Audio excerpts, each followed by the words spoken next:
Good afternoon, everybody, and welcome inside the Centene Community Ice Center, St. Louis, Missouri. It's the home of the ACHA Nationals. We've crowned 4 champions this week. There's 1 left to go, and it's the ACHA Women's Division I. This game features the number 2 Midland Warriors and the number 1 Liberty University Flames. Liberty coming off of a 4-2 win last night over Lindenwood, and Midland coming off a 4-3 win over Minot State. Tyler Kuehl, this is going to be a huge uphill battle for Midland in this one. Yeah, no question about it. I mean, this is a team, too, that has a lot of pride. This is also a team that's making their first ever national championship appearance. And they've also played Liberty a time or two as well. They played each other 9 times over the last few seasons. And we were able to talk with head coach Jason White in the pregame before we went on air here. And he said the player that needs to step up the most, to no one's surprise, the goaltender Hannah Stone. Looked a little shaky in that first period against Minot State, but settled down, made some big saves. She's been big all year. It'll have to be big again tonight if the Warriors want to pull off the upset.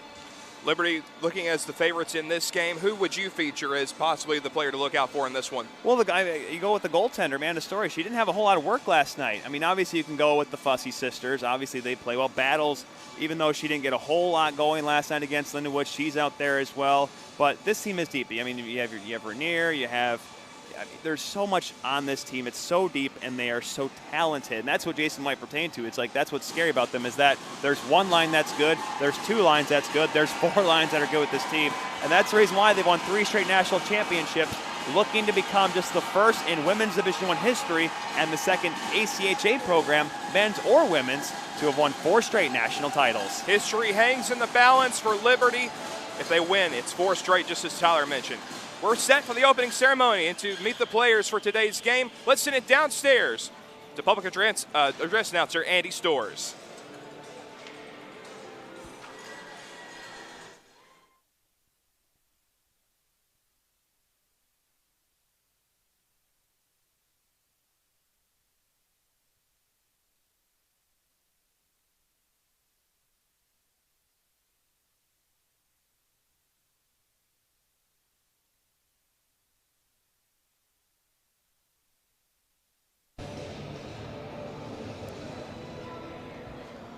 Good afternoon, parents and hockey fans and fans watching the live webcast on HockeyTV.com. Welcome to the Centene Community Ice Center in Maryland Heights, Missouri for the 2022 American Collegiate Hockey Association Women's Division I National Championship Tournament, hosted by the St. Louis Sports Commission and the St. Louis Blues. For anyone in attendance, we ask for the safety of players, coaches, officials, and tournament staff, as well as yourselves, that you please stay outside of the designated tournament participant areas. This is ACHA Public Address Announcer Andy Storrs. 5 days ago, 10 teams began their quest to achieve a national championship. And this afternoon, after many hard-fought battles, we're down to the final 2 teams remaining in that quest to win the ultimate prize in women's ACHA Division I hockey, the awarding of the National Championship Trophy to today's victor. Our final 2 teams standing for this afternoon's championship game. On the visiting bench, the number 2 seed, the Midland University Warriors.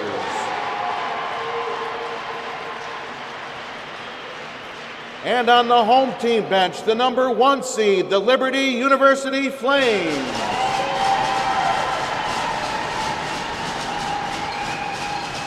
Let's begin our festivities this afternoon by introducing the starting lineups for both teams, beginning first with the visiting bench, the Midland Warriors. In goal from Killingworth, Connecticut, number 30, Hannah Stone. On defense from Madison, Wisconsin, number 10, Allie Conybear. On defense from Wilmer, Minnesota, number 21, Tana Christensen. At center from Gravenhurst, Ontario, number 98, Madison Miller. At left wing from Winnipeg, Manitoba, number 4, Allie Rakowski. And at right wing from Omaha, Nebraska, number 23, Kayla Flanagan. The head coach of the Warriors is Jason White. His assistant coach is Jan Dam. The athletic trainer is Chelsea Schmidt. And now let's meet the starting lineup for the home team bench. The Liberty Flames in goal from Scarborough, Ontario, number 29, Amanda Story. On defense from Port Hope, Ontario, number 9, Aislinn Stretch. On defense from Port Huron, Michigan, number 13, Dana McLeod. At center from Rothesay, New Brunswick, number 8, Vanessa DeMerchant. At left wing from Romeo, Michigan, number 5, Shelby Bradford. And at right wing from Leamington, Ontario, number 19, Shannon Fair. The head coach of the Flames is Chris Lowe's. His assistant coach is Justin Forth. Strength and conditioning coach Chris Kerr. And team manager is Victoria Adetola. Ladies and gentlemen, would you all please rise and kindly remove all caps. And join me, soloist Andy Storrs and organist Gary Lichthart, for the singing and playing of the Star-Spangled Banner.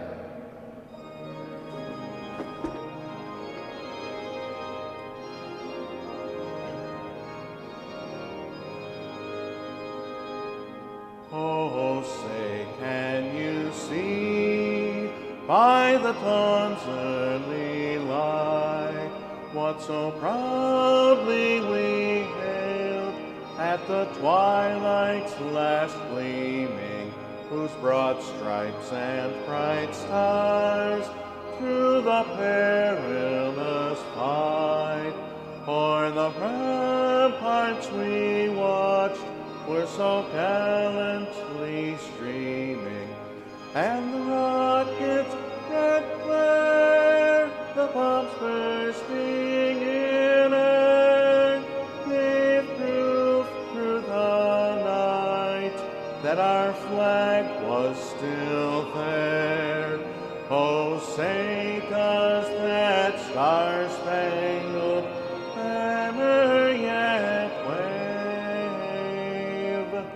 o'er the land of the free and the home of the brave?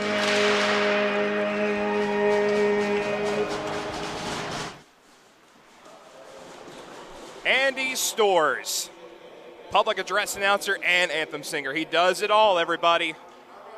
All right, fans, thanks for coming back in here on Hockey TV for some championship hockey. I'm Peyton Turnage along with Tyler Kuehl, and I don't know about you, Tyler. I'm excited for this championship game. Well, like I said, these two teams know each other very well, which makes it even more intriguing. Midland has never beaten Liberty. They've never been to a national championship game. All signs are showing that the Warriors are ready. They are poised to pull something out here. Liberty, though, poised and ready to make history here at the CCIC today. And Midland coming off of a head-spinning first period against Minot State, which featured 3 goals aside in that first period, and then just 1 more goal throughout the game. On the other end, Liberty coming off a pretty dominant 4-2 win over Lindenwood and a hat trick for Yannick Truder. Oh, there were not many chances in that game for Lindenwood, and you mentioned Yannick Truder as well. Like, right around the goal, hard-working player. That's what makes Liberty special. They have the high scorers, the high-flying offense, but they also have the hard workers. It should be a good one here for this championship game. It is DeMerchant and Miller. We're underway here at the CCIC. Midland in the navy orange and white, Liberty in the white, navy blue, and red. Liberty going right to left, Midland left to right. You see the puck in the Liberty zone. It is Amanda Story in goal for the Flames. And Midland has Hannah Stone in net wearing number 30. Puck cleared down ice into the Midland zone, and an icing at 22 seconds. And Liberty also in this one, guys, not just trying to win 4 straight national championships, not just trying to join the Penn State Nittany Lions, the men's Division I team that did it in the late 90s, early 2000s. They are also looking to make it an incredible 40 consecutive victories. Their last loss came on January the 23rd of 2021 here. That's how good this program has been over the last, well, 365 plus days. Puck takes a bounce off a defender. Liberty back the other way. Shannon Fair leads the rush. Coming in on the left wing, gets cut off there by Tana Christensen. Now around the corner, DeMerchant Swings out. Vanessa DeMerchant to the blue line. Long shot deflected. And just getting a piece of that was Stone on the shot by Peyton Carl. Puck goes into the far corner and tried to be moved up the wing by Midland. The Warriors get it to center, where it's intercepted by Madison Glenn. Floating back to her defense. Both teams will change forwards. Long pass up the left wing. Tipped off the stick of Carly Glover. Liberty on the attack. Going back to it is Grothman, number 13, for the Warriors. Puck battle for on the far side. Grothman retreating back, number 13. Gets run off there by Glover. Turnover, Liberty comes out in front of the net. Loose in the high slot. Trying to keep it in Glenn. Popped up in the air off the poke check from Marcotte. And it's still held in on a swing play by Truder, who had that hat trick last night against Linden Woods. A shot from a sharp angle. Rebound came out in front for just a moment, but it swept off to the corner. Left side. Britton Fussy feeds the corner for Glover. And slides lower for Truder. She'll slap it back to the point for Stretch. Lining up the shot that's tipped and a save by Hannah Stone. This is exactly what Midland does not want. Liberty to get consistent offensive zone pressure, consistent chances, and some great looks, and not allowing Midland to clear the zone. The Warriors are going to have to find ways to get the puck out quickly and get it out often to allow the players to stay fresh. Because remember, it's a full 60-minute game. It's not just this first period. Shear sends it around to the far corner. Midland once again trapped in their own zone. There is Haley Battles, number 12. We talked a lot about her last night. Didn't hit the score sheet, but look for her to be a big threat today. Puck's in on. Stone will kick it out. Shear with a puck off the rebound. Midland yet to cross the red line as they come up on the near side and look to exit the zone. Sky Thompson taking off the puck. In comes Battles. Nice poke check off her stick by Grothman. Loose at center. Fed forward into Adamick. Taking over Battles. Steps up on the defender at the blue line. Kind of an incidental collision, but still a heavy one against Keegan Shearer. Good to see both players up and after that one. That was a big-time collision at the blue line. We saw a lot of penalties in both games in the semifinals for illegal body checks. Puck loose right side. And trying to cross the line was Dana McLeod, who opened the scoring last night against Lindenwood. And now Liberty gets called for the offside. So now, that's another thing too. No shots on goal yet here for Midland, but they will certainly get their chances. But the thing is, we saw this with a problem with Lindenwood yesterday against the Flames. There were times that they got the puck in the offensive zone and didn't try to take advantage of any chances. Didn't get any shots. Didn't really make Amanda Story work until the latter half of the game. Glenn gets knocked off the puck by Sydney Richards. Liberty will try again. Fussy swings over from the near side now across all the way to the far side to dump it in. Back to it is Paige Henderson, number 7. Turning her back in the corner, up in the air. Back to Glenn, holding it in. Long shot deflects off a Midland defender. Back to the near side. Paige Henderson will try again, but knocked off the puck by Fussy. Britton Fussy, a very grindy player up front for the Liberty Flames. Looking for 4 championships in a row. Little takedown there along the near side. Still held in by Fussy. So take it to the high slot. Wrist shot is blocked. That one was Richards getting in the way. Still held in, and a right point shot is blocked. And Midland will be able to throw it out. And off the bench came Bradford. It's deflected over to Flanagan, making a move. She was the only one in and got her pocket picked. And back the other way comes Carl. Carl hits the line and shoots. Bounces off into the far corner. Loose puck right side. Oh, a good play, Midland. They step out for a 3-on-2 rush. In comes Riley Martin, but taken off by Carl. She'll still skate off to the corner. Grossedeer near the front of the net. Chased over to the left side by Marcotte. Up the wall. Christensen with a bounce pass comes out in front of the goal. With Story looking over now to her left. At the point. Kept in on the right wing side by Coney Bear. Feeds it behind the net. Stretch keeping off Grossedeer. And back to the near side again. Coney Bear steps into the slot. Whiffed on in the slot area. Is getting checked up a bit there. Like that was Marcotte once again. It's going to slide out of the zone. Yeah, getting kind of bumped right in front of her own goal that time. The defensewoman, Aislinn Stretch, and now looking for a call, but so far penniltless for the first almost 5 minutes of this one. Here's a turnover right side. Puck taken away by Cameron Hayhurst. Throws it across in front and had Thompson in front of the goal, but it's taken the other way by Liberty. Good move to get out Battles. Gets around to the defender. Moving in, Haley Battles, the backhander. Save made by Stone. Rebound goes to the corner. Boy, is she quick. Quick with the hands, quick with the feet. Great chance. Better save by Stone. Back to the point it goes. Her gets it back over to McLeod. Steps into the middle. Looking for an opening. Takes a high shot that's deflected into the corner. That was touched by Spanier just wide of the net. Midland goes the other way. Christensen, or rather Thompson, gaining the line and sending it back in. Dana McLeod. We played just past 5 minutes in this hockey game. No score. It's the championship game, ACHA Women's Division I here in St. Louis. Peyton Turnage, Tyler Kuehl here for you on Hockey TV. And I believe we have a penalty, and indeed, it's a slash. Yeah, this is one that Madison Miller probably isn't too happy for, as now Midland, despite getting a little bit of an offensive zone flurry there for a moment, will have to go on the penalty kill. And this is a Liberty power play that has been really good this tournament. They are 2 for 8 so far. They have the weapons here. Doesn't look like the top unit out there, though, for Chris Lowe's team, but certainly they have the dip, and especially with the second unit. Bradford won the draw. Shot was blocked from McLeod, and it's cleared away by Midland. As you mentioned, Tyler, their second unit, but still a very good unit, especially with Adamick, Bradford, and, of course, Miss Hat-Trick herself, Yannick Truder. And, yeah, Truder will be right around the doorstep there. That's why she scored a couple of her goals yesterday. She doesn't look for the pretty goal, doesn't look for the ones up top. She looks for those second and third chances. She makes a move off at the fair, but it's turned over and fired back in the zone. Allie Rakowski gets it back in deep. And Rakowski's been one of those players this tournament. I mean, we expected a lot of things from her, and certainly so. I mean, she's the leading scorer for this Warriors team for a reason, but only a pair of assists so far. If there's ever a time to really break out here in St. Louis, it's this one here in the national championship. Oh, Shannon Fair got tripped up bringing it in. And I believe offside. Well, let's see. Did they call a penalty on that? They did. Yep.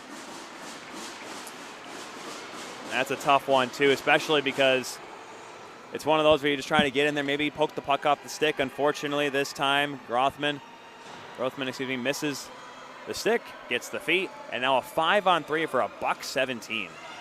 That is not what you want to see if you're Midland.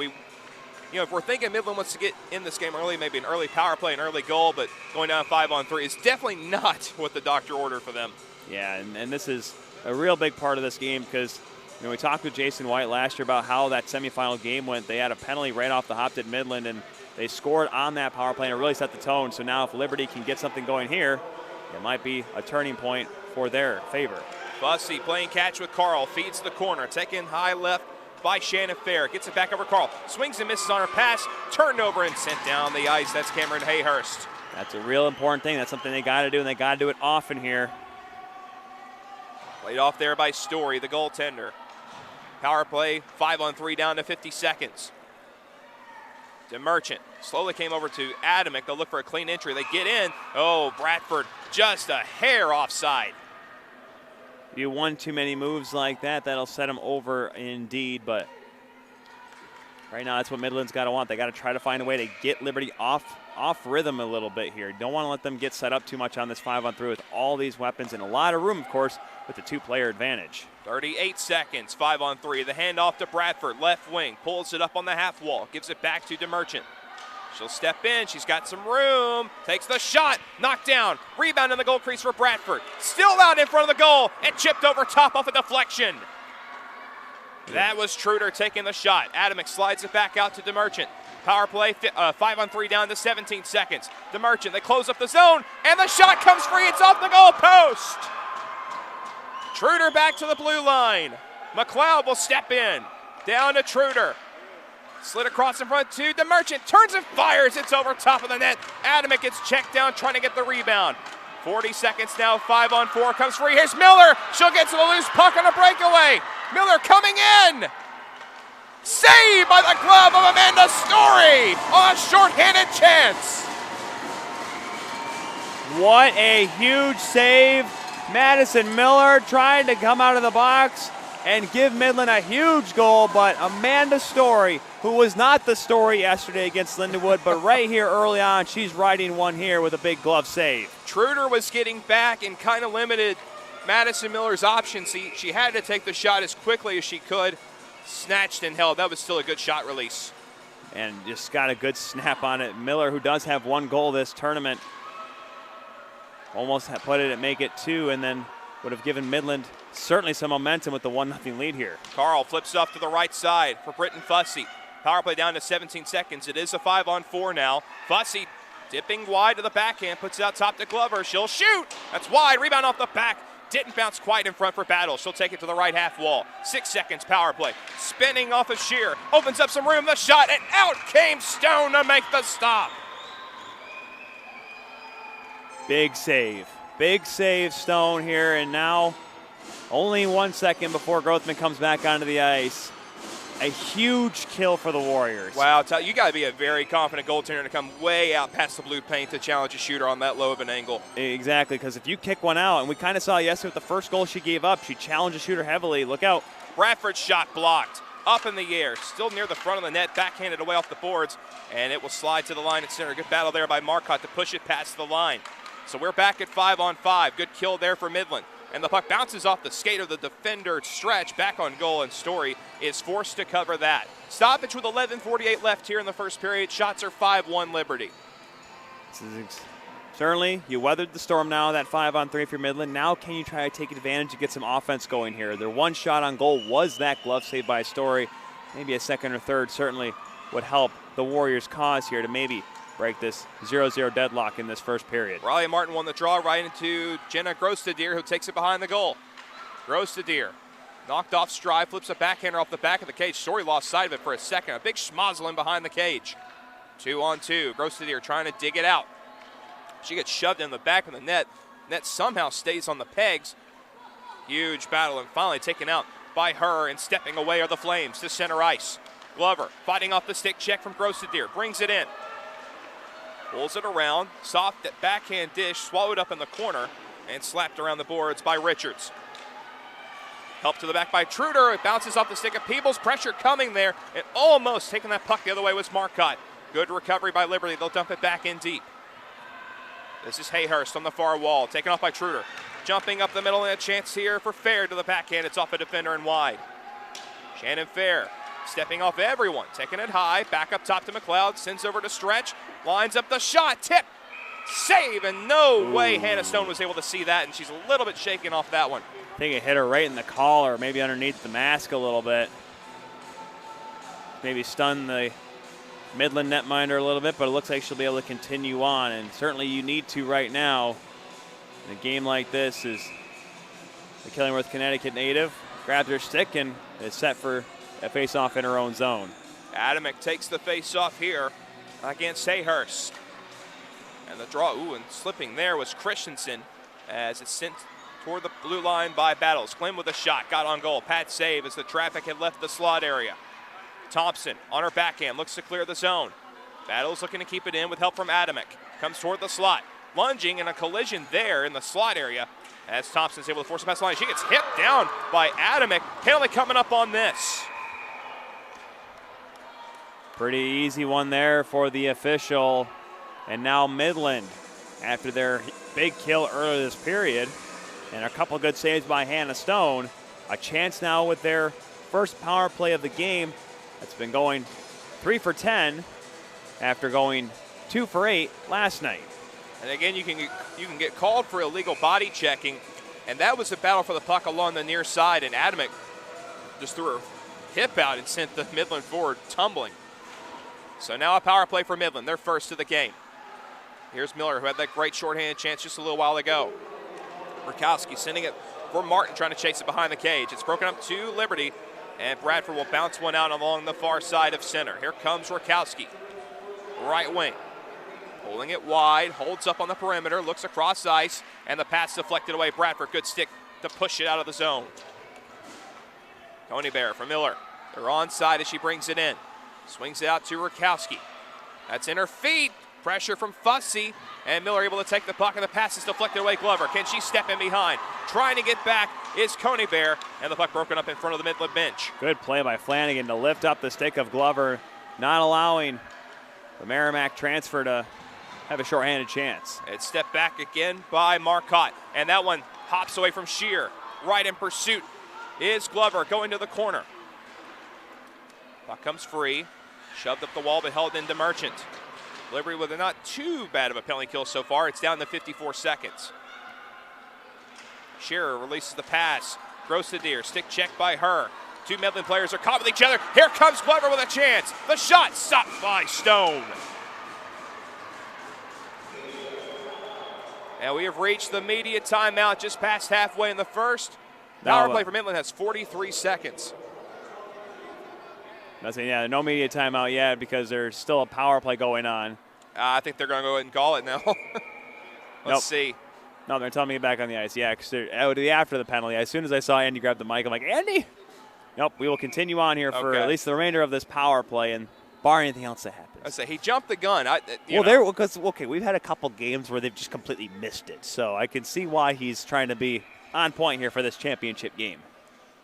Bradford wins the drawback. Here's a shot blocked, and now a 2-on-1 the other way. Rakowski sends Flanagan down the right wing. She's got some room, and the shot wide on the stick side. Long rebound. Bradford trying to get there for Liberty. As she bumps into Riley Martin up out along the far side. Power play down to 28 seconds. Here's Flanagan in the slot. Settles it down and shoots. Pat save. Big rebound off of Rakowski. She got tied up in front.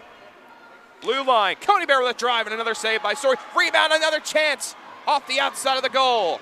Rakowski back to Flanagan. 13 seconds. Blue line. Coney Bear drive. Sizzles wide of the net. Yeah, Coney Bear's got a cannon. She does, and she was firing it from as far out as you can get. Liberty gets the loose puck. Can they clear? It's off a body. Second try is going to get out. Power play is over. Two great chances there for Midland. Flanagan on that 2-on-1 might have been able to look at a cross for Rakowski, but a good job by McLeod to stay in the middle. On the second chance, two big saves by Amanda Story. Mass was in pursuit. It goes loose to center, trying to get to it. Rothman, and wristed back into the Midland offensive zone. 8 minutes left, first period. Shots are 8-3 Liberty. We have a scoreless tie in the Women's Division I Championship game. ACHA National, St. Louis, Missouri. So glad to have you with us here on Hockey TV. Peyton Turnage and Tyler Kuehl bringing you the action today. Here's Battles with a breakout pass. Flames go through center. They're looking for 4 championships in a row. Fussy will send it back to her defense. Her for Brielle Fussy, one of the 2 Fussy sisters out there with Britton, as it comes back behind the Midland goal, trying to clear. And one pushed past the line by Grothman should be an icing, as back to it is Carl with 7:21 left. And we'll see. We'll keep the players out there for now, Tyler. Yep, can't have a timeout on the icing call, of course, or goals or penalties. So we continue on here. As long as you don't have one of those late 45-second media timeouts that I've seen in the NHL before, I think I'll be okay with it. So you might as well forget about it now, to be honest. Here's Truder facing off against Hayhurst. 7:21 left on the clock in this first period. Some confusion, it looks like, but it looks like we'll be ready to go. And now a chance for Liberty after a big kill in their own right, but granted, the kill is mainly because of the fact that Amanda Story had to make a couple of great saves. Stepped up on the wall as trying to leave the zone was Ketterson. Truder will send it back to the blue line for stretch. The shot is blocked. Ketterson in the way of that one, as Maxine Matz will dump it in and go for the change. Liberty resets in their own zone. Aislinn stretch, long pass near side. Britton Fussy pursued, stick check there by Grostadier. That's someone that you don't want battling you, that's for sure. Yeah, that's one thing Jason White told us too. She really likes the way she plays. We have an offsides call with 6:44 to go in this first period. All right, now we've hit the media timeout. Scoreless tie here. Women's Division I final here on Hockey TV.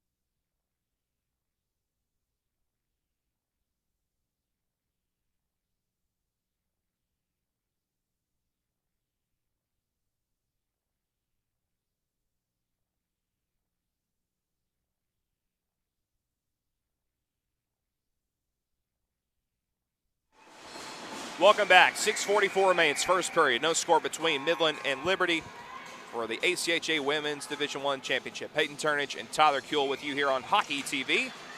Liberty with the face-off near their offensive zone. They'll get it across the ice on the feet just ahead of the Merchant, who would have had a step on Paige Henderson. Back to the point for Glenn. Wrist shot. That's off a stick and wide. Bouncing still there in the slot. And here come the Warriors back the other way. The pass up for Grostadier. Grostadier coming in on Carl, cuts to the middle, runs into some traffic. Martin will try to take over in the corner. Sent around the boards to the far side by Bradford. Puck is rolling. Tip to the line, pushed out. Rosadir back on it, deep center. She'll send it to Priscilla Zeifel. Rifled off the boards. In comes Glenn, one-on-one, taken off on the boards. Allie Coney Bear slides it out. Here comes Miller once again. Madison Miller. Only one in to the backhander, and Story got that right there at the side of the goal. Tough save. Not a bad play either, Miller, because that's what we saw Story did, folks. She did something called, us goaltenders called the reverse VH, where you have that pad laid flat across the ice, because what it allows you to do is able to move left to right off that post. However, as we've seen over just the years since it's been really brought on into the goaltending position, it kind of allows sometimes a little pea-sized hole for the puck to sneak through if the goaltender doesn't seal it up. So not a bad shot by Miller, and a relatively easy-looking save, though, for Amanda Story. Christensen sends it over to her left. Pass deflected off Miller. Rakowski fights for it on the far side. Looks to send it in. Huge bang up along the boards in front of the Liberty Flames bench. It's getting physical. And these two teams know each other really well, Peyton. Sometimes some animosity between the two women's Midwest college hockey rivals. Remember, these two teams met in the championship game and the semifinals of the playoffs last year. There's a chance down the circle. Trying to step in front was Truder. She'll get it back in the corner and send it to the blue line. Peebles has it there. Long shot, hit a body that went off a Midland defender there in the slot. I think it went off Miller. To the corner it goes. Britton Fussy. With help from Truder, slid up the boards. It's intercepted Flanagan. She'll at least gain center red, but gets run up there by Sally Herr. Right off the bench, and it's dumped into the zone by Maxine Mass. Good timing there for Midland. Seen a lot better of a pushback as this period's worn on, Peyton. It was a great start for Liberty. They kind of had the Warriors in their own zone, but Midland started to have some pushback as it's worn on. Glover with the intercepted center. Here's Truder sending it back. Shot by Battles, kicked away. Sent back to the point for stretch. She'll hold the line and get across ice. McLeod, quick spin off of Mass. Tied up, her stick lifted, and it's turned back around by Hayhurst in her own corner. Thompson on the near side. Midland looking to get out of there again. 4:25 left in the first. Chopper up the boards, rolled just ahead of Mass, and McLeod able to cut it down and send the Battles. Haley Battles, Nashville, Tennessee, takes it to center. Brings it on the right wing side. Gets to the slot, but got checked down. Now, blue line shot misses wide. Keegan Scherer was the one who stepped up on Battles. Another shot bounces out in front. Fussy was there, but it's moved away and taken by Grothman, seeing up ice. Roasted Deer. Only one in once again. Two defenders step back and take the puck away for Liberty. Puck bouncing on Peyton Carl. Pressure there from Marcotte. And the Flames will recover and send it across ice to Bradford. Shelby Bradford, number 5, on the left wing. Goes around Henderson, cuts in, but a recovery by Scheer to kick it away to the corner. Nice plays. Calmly coming over, just taking the puck away, not taking a penalty. Here's Herr, keeping it at the blue line once again. Walks the line, comes over to the right half wall. Marcotte pushes it away. She'll be in pursuit. Will get cut off there by DeMerchant. Tried to dive for it, but DeMerchant will cut it down in the Liberty zone. At least got it in deep, allowed the rest of her mates to get a line change. DeMerchant, full flight on the left wing. Cuts it to the corner, ran into the boards herself and went down.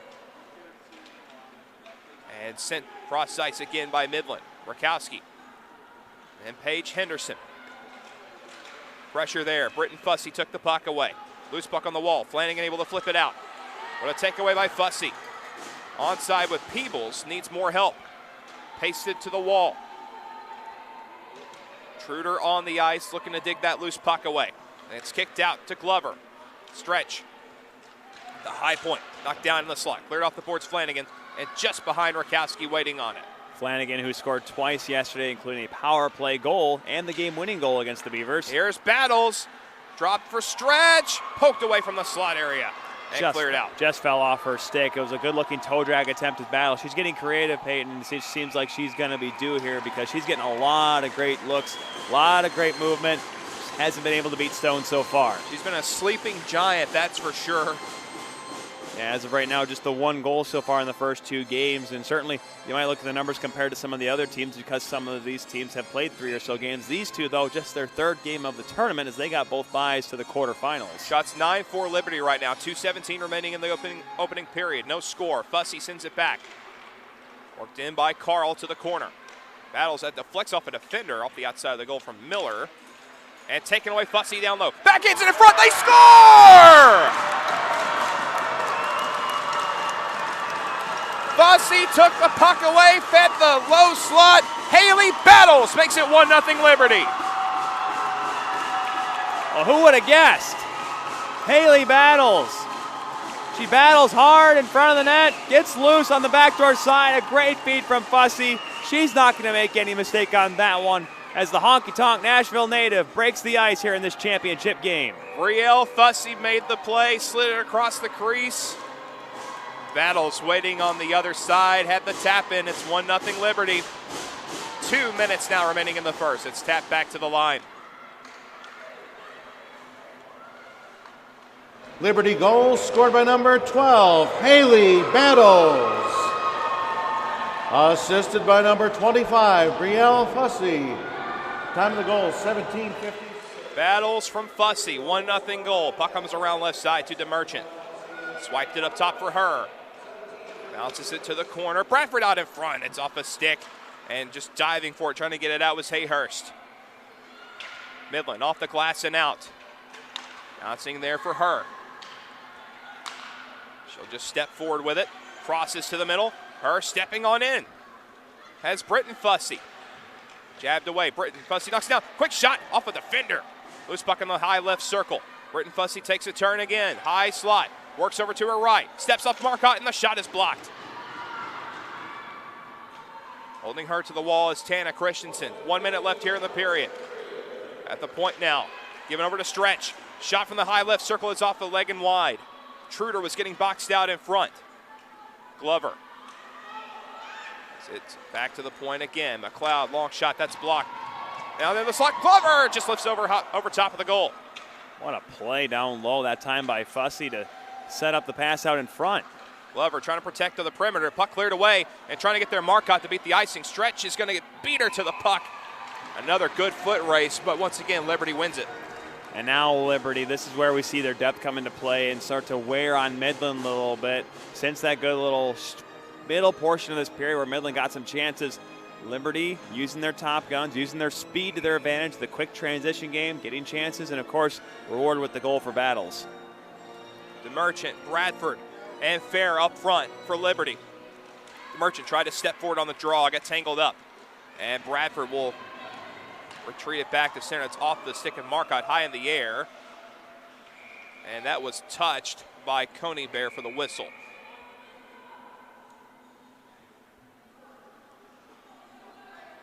It said it was not. There was a second whistle, and I was confused. I'm like, are they going to call a penalty? I mean, no, that's not right. No, just the play with the high stick. There was some.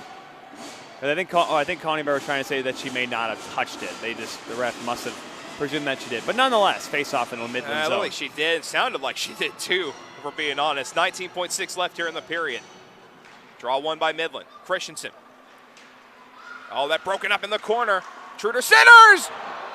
Looked like Stone got a piece of that on Britton Fussy. 10 seconds left in the period. Long shot, McLeod. Fussy hands it off for Glover. Trying to settle it down, but a good stick by Martin to break it up. 2 seconds and one. And the Liberty University Flames have a 1-0 lead through the first 20 minutes of action. Well, we knew what we were going to expect. Liberty fast, coming out hard, and getting chances. That's exactly what we saw in this first period. We saw a good response from Midland, no question. Amanda Story had to come up sharp, make some nice saves. However, the pressure continued to build for the Flames, and they were rewarded with the goal from their leading scorer, their freshman leading scorer, we should add. Haley Battles making it 1-0. Battles with a 1-0 goal. Brielle Fussy with the primary assist. We'll take a 15-minute timeout and come back for the second period. The ACHA Women's Division I Championship rolls on here on Hockey TV.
Welcome back, everybody, inside Centene Community Ice Center, St. Louis, Missouri. It is the ACHA Women's Division I Championship here on Hockey TV. Peyton Turnage, Tyler Kuehl with you.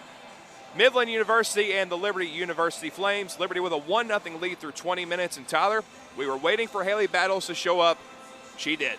Well, she's only scored 1 goal coming into this game, and I know 1 goal in 2 games is certainly not the worst thing in the world, but for a player that's been averaging well over a point a game this entire season, 32 points in her freshman season, I can't extenuate that enough. She's that good in just her first year of eligibility. And the fact of the matter was she had some good looks in that first period too, good rushes, but it was a hard-working play by Brielle Fussy that helped with the goal, a beautiful one-timer, and that just really capped off a really good first period for Liberty. They started off strong, just like they did yesterday against Lindenwood. That's what they have to do. That's what champions have to do to win national titles. That's what they did in the first period. Midland, though, had a good little second part of that first period, just unable to keep it going, though. Amanda Story, I said it, we're going to have to watch out for her. She hasn't really been tested in the first 2 games. Had a couple of nice saves that really could have turned the tide into Midland's favor. And at the other end, Hannah Stone has put in a pretty good performance so far. Now it's a chance for her team to pick her up. Yeah, because she made some big saves, too, and not much she could have done on that goal at all. It's a backdoor slam dunk kind of play. She had to make some big saves, and certainly the team in front of her sees that. And that's what you can feed off as the team in front of a goaltender that's playing well, that's confident, because it goes to the entire lineup. The question is, though, how will they respond? Because Midland, once again, we mentioned it, they've never beaten Liberty. 0-9 against the Flames. And we talked with Jason White. The fear is you never want to have your team go, oh, here we go again. But they're only down 1 going in the second period, so still a lot of time left. And when Midland left the ice, I kind of read the body language of the players. It was frustrated, yet hopeful.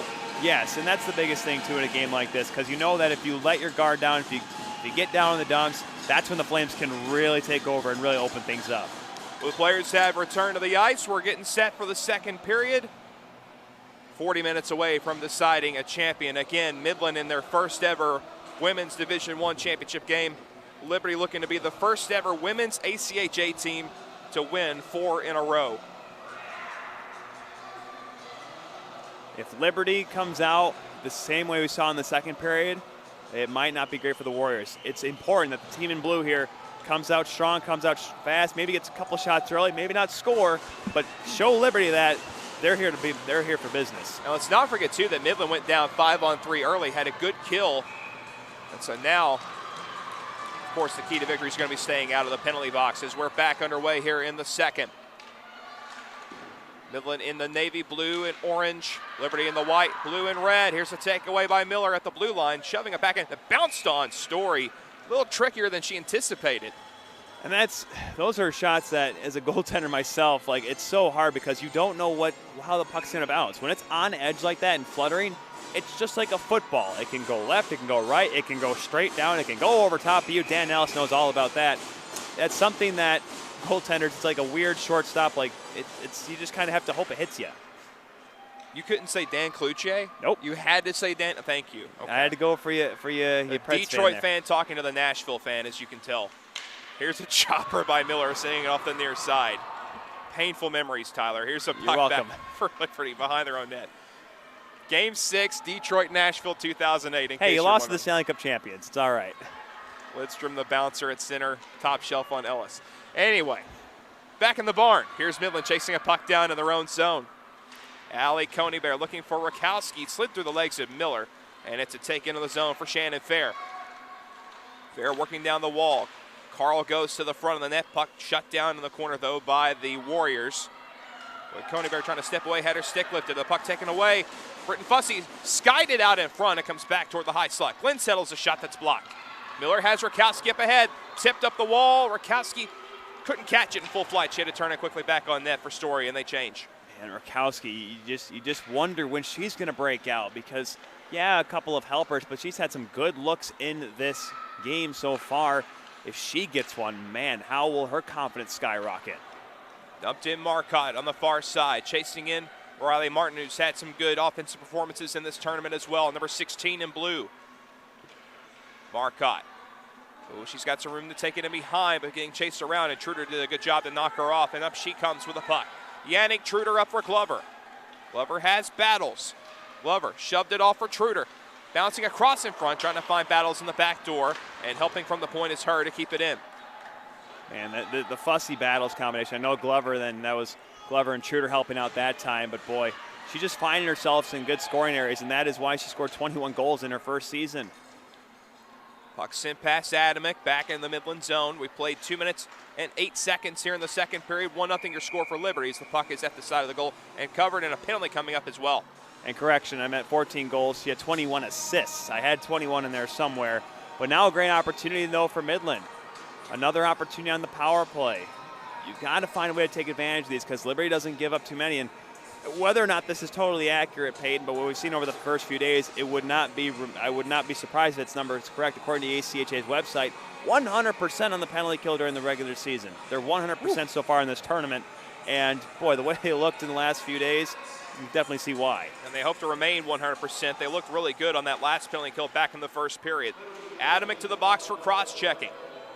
Fought for on the near side. Martin there with Miller and Flanagan. The puck cleared down ice by Aislinn Stretch. Hannah Stone in net for Midland, handing it off. It is Amanda Story down at the other end. She wears number 29 for Liberty. Puck sent up for Rakowski. Coming in with Flanagan. Rakowski with a shot. Glove save and a beauty by Amanda Story. That glove has been working all game long for 29 in white. We saw that on the first chance from Madison Miller, shorthanded. We see it there. Flash to the leather, high five for the tender. So Midland has Flanagan, Rakowski, and Martin with Coney Bear and Miller. Watch for Miller to be a far side shooting option, but the puck taken away. Glover clearing down ice for the Flames. Tricky play, knocked down by Glover, only could get a piece of it. And the puck shoved up the wing by Miller off the stick of Rakowski, up high. Flanagan tying up with DeMerchant. Midland in the zone. Miller chases it to the corner with Martin. And her tapping it off the boards. Rakowski pinches. Puck kept on the left side, Flanagan. Sends it back to the middle point, and now we see the Warriors set up on the power play. Miller on the far side. Back up top to Coney Bear. Wrist shot through a crowd. Tip, bouncing in front of the goal. It's sent wide of the net off the deflection by Martin. Puck held in Miller. Has Flanagan on the other side. Fights to get to the slot. The shot over top of the net. Flanagan gets a stick up in the face, and that's caught by the official at center ice. And now a glorious opportunity as the captain DeMerchant goes off. A big opportunity on the power play. A, dare we say the term, must-convert opportunity for the Warriors. A two-player advantage here early in the second period. Gotten some good chances. We mentioned that's what they needed to do, and now have an opportunity to try to bring this game even. Adamick is joined by DeMerchant in the box. High sticking call, huge chance on the 5-on-3, 51 seconds of it. Face off one by Midland, but chopped down the ice. Great job by Aislinn Stretch to kill time. And that's a big part of it too, is certainly if you want to derail maybe the confidence of a penalty or a power play at least, force him to clear, force him to go 200 feet right off the hop. Shear for Marcotte, brings it in with Grostadier. Marcotte around behind. Takes it to the far corner, sends it up top. Shear over to Hayhurst. Shear right point to the corner. Marcotte resets. Thompson there in the slot. Given over to Hayhurst. Left circle shot. Pat save. Tyler looks like they got to move it around a little bit quicker here. Yeah, and they certainly got to get more traffic in front of Story, too. If she's going to see it from that far out, she's definitely going to stop it. In the corner, Marcotte steps up to the half wall. 5-on-3 down to 6 seconds. Shear sends over to Hayhurst. Hayhurst dusting it. Takes a quick turn. 5-on-3 comes to an end. Shear slowly came over to Marcotte. Marcotte peels out. Grostadier in front of the goal. Marcotte hands it off for Hayhurst. Slid it down for Grostadier. Missed her. A tie-up down low. Grostadier. That's going to be, Stretch couldn't quite intercept it. Marcotte takes over, gets upended there by Stretch. Clear out attempt that's blocked here. Shear throwing it to the front of the net, deflected off Grostadier. She'll pick it back up on the low left side and swing out with it. To Shear. Pops the pass in low for Hayhurst. Tipped over to Grostadier. Hayhurst fights out of the corner. Power play down to 32 seconds. Hayhurst backs out to the blue line. One-timer Coney Bear tipped. Oh, that was stopped. Rebound at the side. Stretching out his Story. She's got it. Man, oh man, Coney Bear has had a lot of opportunities like this on the power play over the last couple games for Midland. She's got that great shot from the point. She knows how to get it through. This time a deflection. Story couldn't get a clean look, and that's why I say you got to get traffic in front of good goaltenders like this. Make it hard on Story because you're not going to beat her on routine straight-on shots. That one almost squeaked by, and thankfully for the Flames, it went wide of the goal. And the Warriors are one shot away from evening the shot count. It's 10-9 in favor of Liberty. Power play down to 24 seconds. They get the top unit back on, but the Flames look to clear off the draw. Britton Fussy has more room. She'll skate it down the left wing at center and tap it forward for Glover. Rothman couldn't get it out, but it hopped away from Fussy. Miller tries to take over, sent for Rakowski. Miller tied up at center, sent in. Rakowski chasing her, will get back first. Twist one on the forehand, it's off Miller's stick. And Britton Fussy moves up as the Merchant will leave the box now. Fussy stepping in with Glover. Right wing shot in front for Glover. It's deflected back to the far side, a bouncing puck for her. Good job by Stone to get a stick in there. I believe it was her that directed it away. The big paddle. Here's Glover. Tied up with Shearer.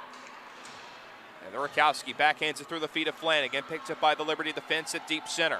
Crossing back in is Carl. 1-0 lead for the Flames. Past, well, nearly 6 minutes gone here in this second period.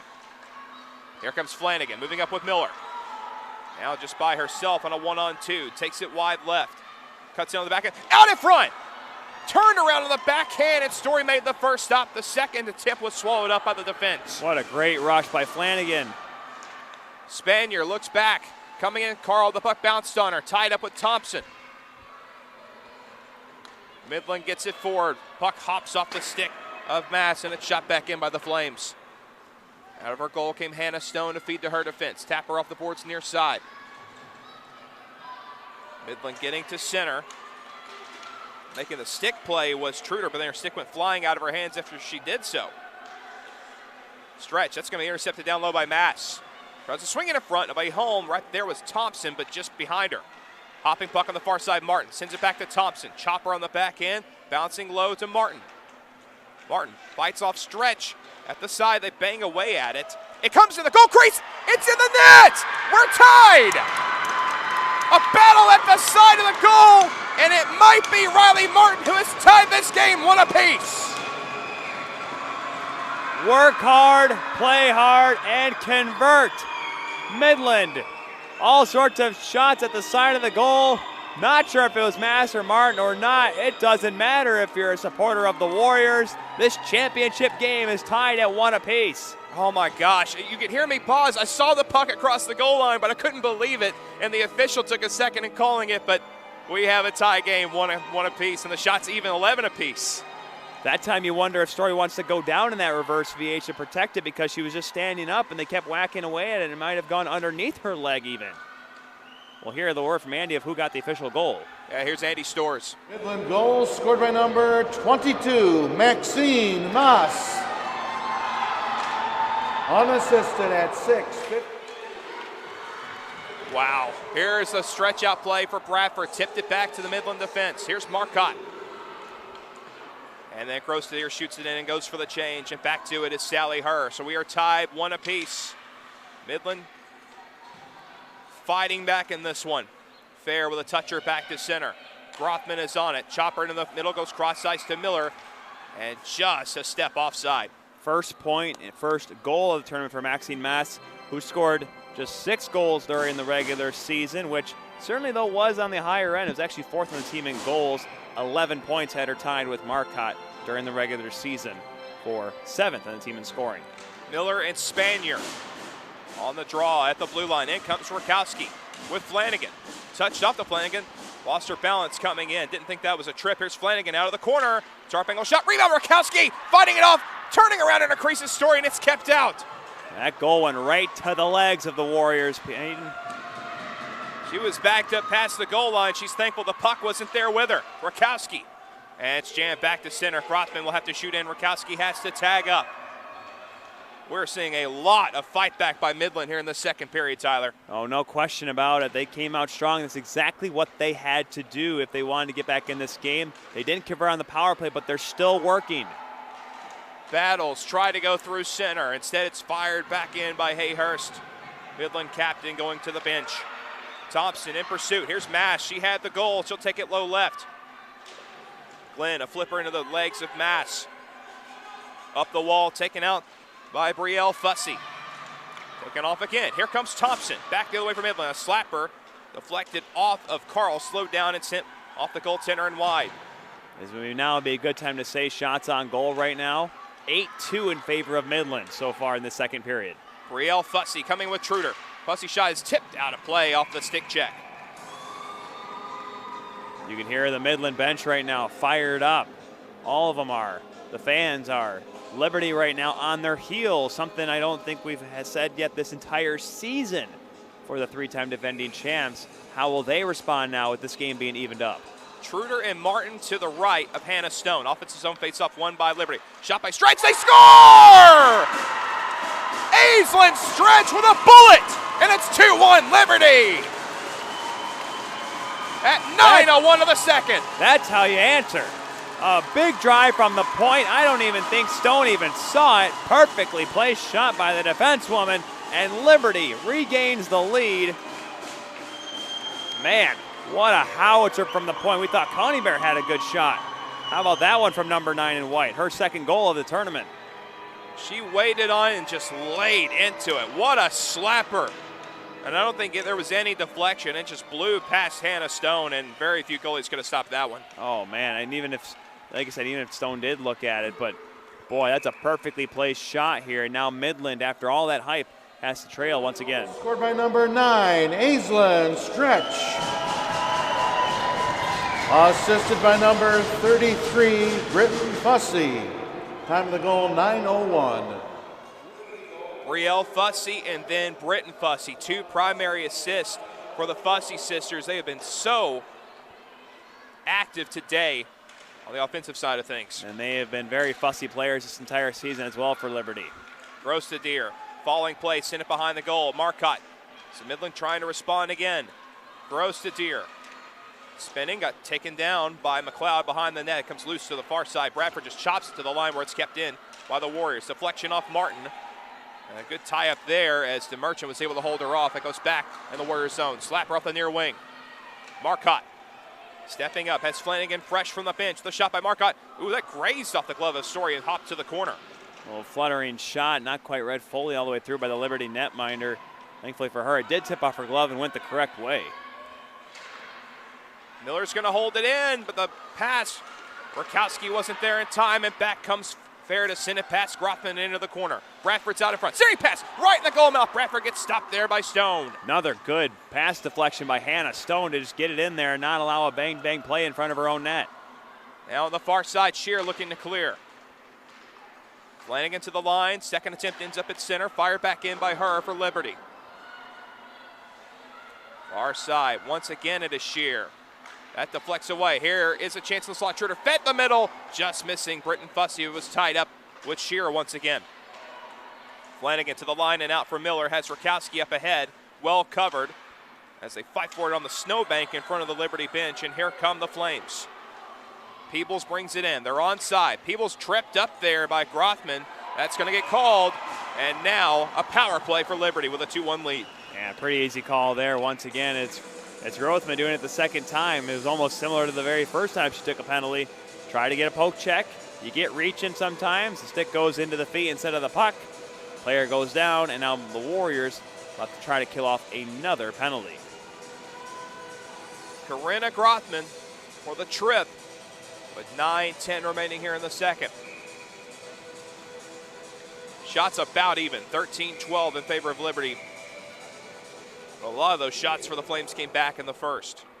And with this power play upcoming, they'll go ahead and take the media timeout. 2-1 lead for Liberty at the break. This is the ACHA Women's Division I Championship on Hockey TV.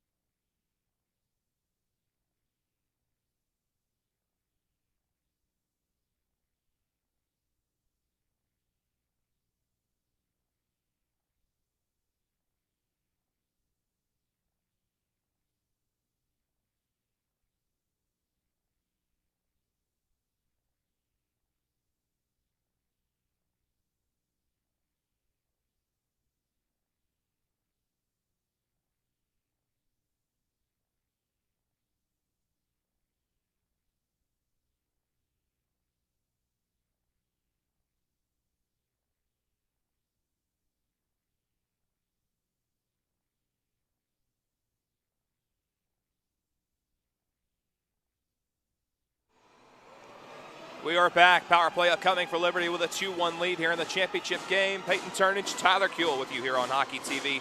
Tyler, this may be an obvious question, but what's bigger, this power play for Liberty or the penalty kill for Midland? Well, if Liberty scores here and goes up by 2, you can maybe start to see maybe a little bit of fatigue and maybe some down. Look out. McLeod shot bounced wide. But if Midland kills this one off, gets the momentum back, like I said, they're only trailing by 1 once again, and they've shown they can get the chances to get a goal. The Merchant, slick move off Rakowski, fed the corner, sharp angle try, ends up off a stick. Jump ball, Truder turns to the forehand, out in front, and it goes back to the point for McLeod, who has DeMerchant over to her left, gives to the right circle instead. Adamick back up top, McLeod over to DeMerchant, takes the shot, tipped off the goal post. Adamick circles around and sends it up top to DeMerchant. That's the second one on a power play for them. McLeod shot, glove save as the traffic had left the area and Stone was able to see it. My, oh my, the Red Iron helping out Stone here in this one. That's at least the second or third time that Liberty's been on the power play and they've rang it off the iron. They need to find a way to not do that because Stone has been sharp whenever they've been on a penalty kill so far, with this being their 4th power play. As you were mentioning, a 2-goal lead would just be absolutely huge at this juncture. Carl slides off to her left. Her back to Carl. Gives over to Britton Fussy. Too hard for her, but battles, recovers, and sends for Fussy. Sharp angle try from well out off the stick of Sheeran, out of play. Of course, looking for Carly Glover down there. Glover, who does have a pair of goals in this tournament thus far. Big presence down low for the Kodiak, Alaska native. Power play to 1 minute and 8:18 left here in the period. Here's a win back to McLeod across to DeMerchant. Left-handed shot, she'll let it go. Dribbler across in front. Just misses Bradford there on the back door. And Miller will clear it.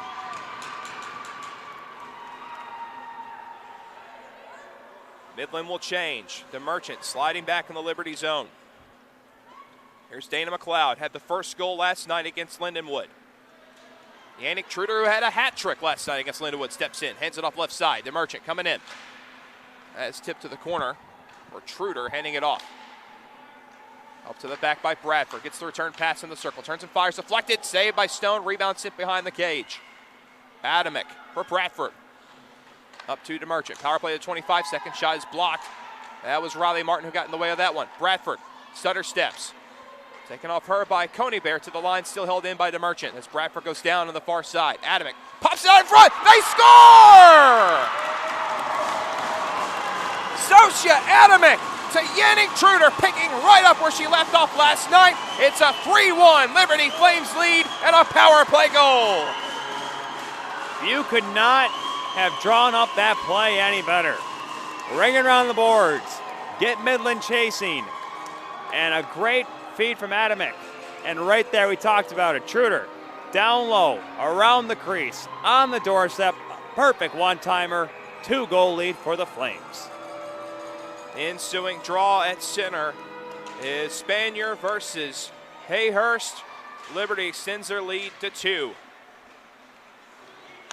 This is an absolutely huge goal on the power play. Peeble sends it over to her. Hopping puck, Thompson broken up. Here's a shot. Hayhurst save out of the top of the crease is Amanda Story. Mass looking for some rebound that time, and that's what you got to do if you're Midland. All right, you gave up the goal. You're down by 2. You got to work now. There's a little less than half of a game left here, and yes, does Liberty have your number? Sure. Is Liberty the 3-time defending champion? Sure, but anything can happen here. It's a 2-goal game. You score 1, you're back within 1. Get some momentum back.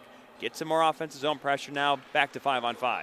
Face-off won by Liberty in their own zone. Sent around by Carl for Glover. Return for Carl up the wing, far side. It's off Britton Fussy to the line. Chopped at up in the air. Thompson looks to find it. Held up by Truder. So once again, the Flames will take it in their own zone. Glover on the feed up from Carl. Now for Fussy. Got some speed on the left wing, bringing it in. Dips up. Oh, and gets hit to the ice there by Henderson, who was just trying to block up that deke attempt. Yeah, now Fussy's down in the corner as well. Oh. Yep. And I see you see the play. Paige Henderson's coming over. She goes down to a knee. As looks like Fussy will be able to get up, but certainly good to see. She goes on to block the shot. She's not trying to go down a trip or do a hip check that time. It just happened to way the work that coming down was Fussy kind of colliding with her, making it look like so. But she'll go to the bench, and looks like maybe she needs to gather her breath after that last little play. Yeah, thankfully just a stinger there. She should be okay. And again, a very important player on this Liberty offense, again, with a primary assist on the day. And it's one of those, too, like you blocked the shot. It wasn't like if it's one of those things where you trip a player, if they make a move around you and they don't make any contact with the puck, then yes, I'm pretty sure that is what the discussion right now is going on between the officials and Vanessa the Merchant. Just trying to ask, why there might not have been a call, but it looks like no harm, no foul. Maybe some clarification as we'll continue on with 6:37 to go. Draw in front of the Liberty bench. It's won by the Flames, but chased back by Stretch with Rakowski in pursuit. Come off the back wall for McLeod. Reverse play, Stretch up the left side. Lots of pressure there by Midland there on the far side. Now they get the lift out pass. Intercepted, fired back in by Grothman. Stretch out of her goal, or rather Story, handing it off for Stretch. Tricky puck there on the far or near side for Fair, bringing it down the wing. Try to tip it by on the right side. Intercepted and cleared down by Grothman, but it's going to be icing on the Warriors with 6:02 to play in the second. A strong end of this period would be vital for the Warriors. Shots on goal right now, 9-7 in favor of Midland, but they've started to get evened up a little bit over the last few minutes as after a great start to the period for Midland. They got to find that jump that they had at the beginning of this period. They want to maybe build some momentum, maybe find a goal before the end of this period. If anything, just get some chances to make Liberty think twice and maybe get them a little bit back on their heels. Puck shot back in by Liberty off the back wall, taken around by Grothman. Flanagan, chopper, deflected off Martin, I believe. Nope, they're going to call icing. She did not touch it. And if you're Liberty, this is exactly what you want. I mean, there's no question about it. This team knows how to win hockey games. They've won 39 straight. Their last loss came in January of last year, Peyton. It's been a year and 2 months since that happened. And it's such this dominant program over the last so many years, and some people still think they might have won 5 straight national championships going for at least this year because they thought 2020 would have been another year for the Flames. So this is a strong program. Midland right now is competing with them, and that's exactly what they want to do. Just right now find themselves down by 2 in the later stages of this period. Martin with big pressure. Behind the goal is Grostadier. To the corner, double teamed and just shoved off the puck there by Peebles. Stepping in Marcotte, Grostadier again, spins to the forehand, taken down again, penalty call coming up here as it comes back out in front. Christensen with the goalie going to the bench. And giving off to Christensen on the touch-off play by Stone. She might have wanted an assist. Why not? Why not get a touch on it? And now the whistle, and I guess just enough for a touch there. Oh, we have a player down and hurt. Goodness, on the... Grostadier is down in the corner. The trainer's going to come out there. 5 minutes left, so a penalty. And unfortunately, again, Jenna Grostadier down and hurt in the far corner. Yeah, and Peebles stepped into her and didn't want her to look like he was trying to throw a full body. She was trying to cut her off, but she ran into her and caught her. Not sure if she caught her underneath the chin or not, or maybe just knocked the wind out of her. But certainly that is not a player that you want to see down if you're Midland right now. It looked like a good battle, but sort of an innocent play still. Because the Deer sort of tried to turn up the boards, try to go back up the wall, and then that's when Peebles came down and tried to stop her. And unfortunately, 2 bodies colliding together, and unfortunately, number 88 in blue, seemingly with a little bit more of the worst of it. Well, the worst sound in hockey is a painfully silent arena with everyone concerned with an injured player on the ice. We're going to take a quick timeout, and we'll provide you with an update on Jenna Grostadier in just a moment. This is the ACHA Women's Division I Championship on Hockey TV.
Jenna Grostadier is back on her feet, getting help to the Midland bench.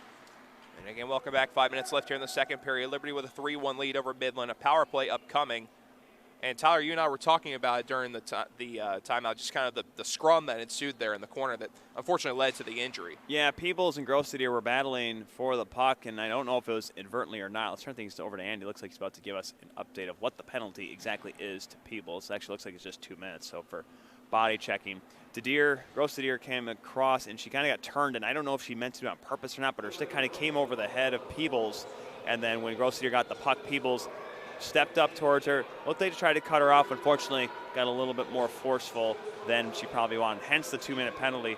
And now for Midland, after this little bit of a pause here, hopefully Grostadier's okay, but this is an opportunity. They got to convert on here. Now down by 2 with this power play, their 4th of the game. And Midland loses a very good character player on their forward unit. So a power play here to try to get back in the game. Coney Bear sends over to Miller. Wrister deflected, no one home in front. Here's Flanagan. Back to the blue line again, Coney Bear sets it up top. Gives off for Flanagan, left circle. Coney Bear straight away, drive coming, blocked. Bradford got in the way of that. And it's Britton Fussy coming out with Bradford shorthanded. Down the left wing. Fussy dips the shoulder on Coney Bear, goes for the net, slid across in front. Bradford was there, got his stick tied up in the crease. Good job by Rakowski to come on the back check there, or else if she was not there, maybe Fussy's able to make that move. Rakowski with trouble. Puck sent on goal by Fussy, but turned away by Stone. Coney Bear now, 4:16 left in the period. Power play to 1:14. Pass it for Miller. Gets it through Glenn on the left wing side, but it's going to be cut off by DeMerchant. Shows how good this Liberty penalty kill is. They're getting in the way, and then they're creating some offense as well with the speedsters up front. Liberty will clear a long one, down ice. Stone has it right in her pad. She'll hand it off there for Shear. Keegan Shear to the left wing. Maggie Marcotte. Here comes Thompson with Marcotte trailing. Gets it off to her. Down the circle, dropped up to Hayhurst with Thompson in front, given to the blue line for Shear. Through the circle, and the pass deflected off Mass down low. She's your goal scorer for Midland in this one. Back to Shear. 33 seconds power play. Near circle to Hurst. The shot is blocked by Glenn and moved out by Fair. And Fair will just shoot it on in and go for the change. Taking too long. Hayhurst tried to get a windup to really lean into that wrist shot, but that allowed the opportunity for that one to get blocked. And on power plays, you want puck movement, but you also want body movement too. Yes. Very stationary setup for Midland. Yeah, they can use that when you have Allie Coney Bear at the point with that slap shot, and she can get it through. Unfortunately, right now, Liberty getting everything in the way of the Warriors. And the power play is going to end here. Brielle Fussy cycles it low. Peebles is now out of the box after serving 2 minutes for roughing. Here's Shear on the far wing. Bradford intercepts, brings it down the left circle. Bradford tangled up in the corner with Glover helping. 2:45 left in the period. 3-1 Liberty lead. Carl on the D-to-D pass, a chopper sent low. Puck bouncing, may have deflected off a stick, but it went wide anyway. Oh, and Shearer in a collision there with Bradford. Still held up. The Merchant wants to slide it free.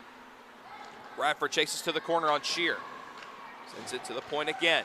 Long shot coming, deflects to the circle, trying to get open for Fair with a shot, high and wide. Bradford, back up top to Carl, now to the middle point, and that one hops away from Zeifel. Push back through Carl, through her legs, and it's going to come out of the zone as Liberty ices themselves. I guess a little bit of a reprieve here for Midland. Gets them a full line change here. 2 minutes to go in this second period. Midland's got to get some momentum going here, or else Liberty could be sitting pretty. As I say that, Flames power play coming up as Truder got taken down. Yep, it's a trip on Madison Miller.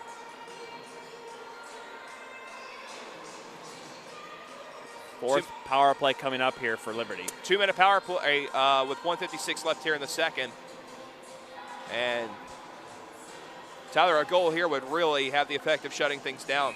Oh, absolutely. I mean, this is a Liberty team that they only need a 1-goal lead to nurse. Sometimes that's all they need. But a 3-goal lead going into the third period, boy, oh boy, it ain't going to be easy for Midland. McLeod gets it back at the blue line. Long shot is deflected off of Flanagan. Came across in front, a tricky bounce, and it's just enough to leave the line for Midland. The question is, if you are Midland, you're down by 2. Do you just sit back and just try to kill out this penalty and rest up for a third period, or you try to get a little aggressive to maybe have a little bit of a power kill? Flanagan, Rakowski, I thought they were going to go for a rush, but long shot from center is knocked down by Story. Should they have gone for that? I think that answers my question about whether or not they want to try to go for it or not, because I think Rakowski, certainly she has that ability to create something offensively, maybe just fatigue setting in here in this second period. Bradford down the wing. To the front, save by Stone. A chance right there in the goal crease. Once again, quick tap pass in front of the net. Yeah, Stone has done a great job of reading, especially off that glove side post as well. Puck's trying to get into the crease. You see her open her hand up, her blocker hand up to allow that stick, the blade on the backhand to block the pass there. Doesn't allow that pass to go across the crease because, of course, that's how led to the first goal. The goal by Battles was a backdoor play. She doesn't want to allow anything like that here on this power play. Here's Fussy. Low right for Battles. Back in front. Fussy misfires the one-timer and a hard bounce off the back for Fair. Now up top to Carl. So they got plenty of power play time here. Carl, slapper, knocked down in front. Here's Fair with a shot. That's tipped over top of the net. Glover with a bouncer there on the far side. Takes it around to the corner. Under a minute left here in the second. And the pass for Fussy. Too sharp. It comes out. Martin in pursuit of Carl. Carl lugs it around. Sends it to the near side for Fair. With Marcotte pressing. And the puck in behind Bradford. Tipped by Fussy. Looking for a clean entry. In comes Britton Fussy. Spins it back to Bradford. Left side shot is blocked. And the puck cleared. It's off the body of Carl back down ice. Certainly a kill here at the end of this period won't be too bad for Midland. They've had a solid period. Just the latter half of this second, though, has been all Liberty. Hayhurst, and they may be content to take it back. Hayhurst looks up at the clock, tries to shoot it down ice, but blocked by the Merchant. Second attempt, push past the line. Only 7 seconds here. 4 seconds of power play time will carry over to the third if they don't score here. Truder brings it in, spun off the puck, and that is the second period. So after a 1-0 lead through one, it's now a 3-1 Liberty lead through 40 minutes of play. Yeah, and Midland had such a great start to this period, too, and it looked like after that tying goal, they're in this game, they got this, but the Flames, they just won't stop. They never stop, never stopping. And that's where we see the depth here. The long change kind of got the Warriors kind of swarming around, kind of chasing the puck a little bit in their own zone. And that's what the Flames were able to take advantage of, and that's why they're able to take a 2-goal lead into the third period. Maxine Mass had the tying goal for Midland, but then an absolute bullet by Aislinn Stretch made it 2-1, and another goal for Yannick Truder, 4 goals in 2 games. And so Liberty has a 3-1 lead through 40 minutes of play. 15-minute intermission coming up. We'll be back for the third period in the Women's Division I Final, the ACHA Nationals 2022 on Hockey TV.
And welcome back again inside Centene Community Ice Center, St. Louis, Missouri.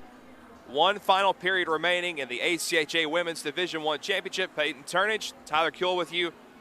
Liberty University looking for the first ever 4-time repeat of a championship, leading 3-1 over Midland. And Tyler, at the beginning of that second period, Midland did have some fight. They were able to tie it up with Maxine Mass, but then an absolute bullet by Aislinn Stretch changed everything. Yeah, because that was a big, we thought it was a turning point in this hockey game. We thought Midland needed to start off strong in the second period. They did. They get a goal. It's a tie game, something that, unfortunately for the Warriors, they've seen over the last few years against Liberty. It's something a little unfamiliar to them. Unfortunately, before they could get settled in and try to take the lead, that blast by Aislinn Stretch really turned things to tide. We saw then the goal, of course, Yannick Truder, her fourth goal in his 2 games, fourth goal this tournament, a beautiful one-timer right out in front. And really that's set the tone for this third period as Liberty has momentum going in. Midland, though, it's almost like a broken record. They need to start off strong in this third period. They need to get at least 1 early on here if they want to be able to score 2, something Liberty rarely ever does. They've only given up a hair over 1 goal a game this entire season. And right now they're putting themselves on the path to reaching history, to becoming just the second program, as we mentioned, ACHA history, men's or women's, to win 4 straight. And it's something that has not been done in 20 years. If you are Midland head coach Jason White, what are you telling your players going into this period? Last period of the season, girls. Do you want to be a national champion, or do you want to spend the whole offseason wondering what if? Come out hard, come out fast, get a goal, and go from there. All right, players have returned. We are set to begin the third period here on Hockey TV. History waiting in the balance for the Liberty University Flames, Lynchburg, Virginia. LaHaye Ice Center, a beautiful facility out there. So to say that this is just another nice rink that Liberty plays in, I think that'd be about a correct statement, because if anyone's ever been to Lynchburg, man, that is a nice building, houses all their programs, all their ACHA programs. But, man, it all doesn't matter. Midland doesn't care what rink they play in. If they can find a way to do this, a national championship for them, and then don't forget, it's their first championship game.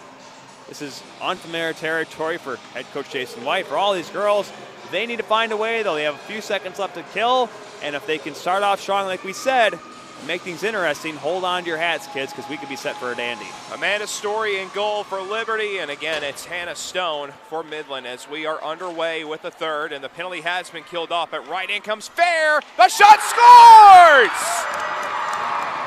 Shannon Fair goes top shelf, 12 seconds into the third, and Liberty has a commanding 4-1 lead.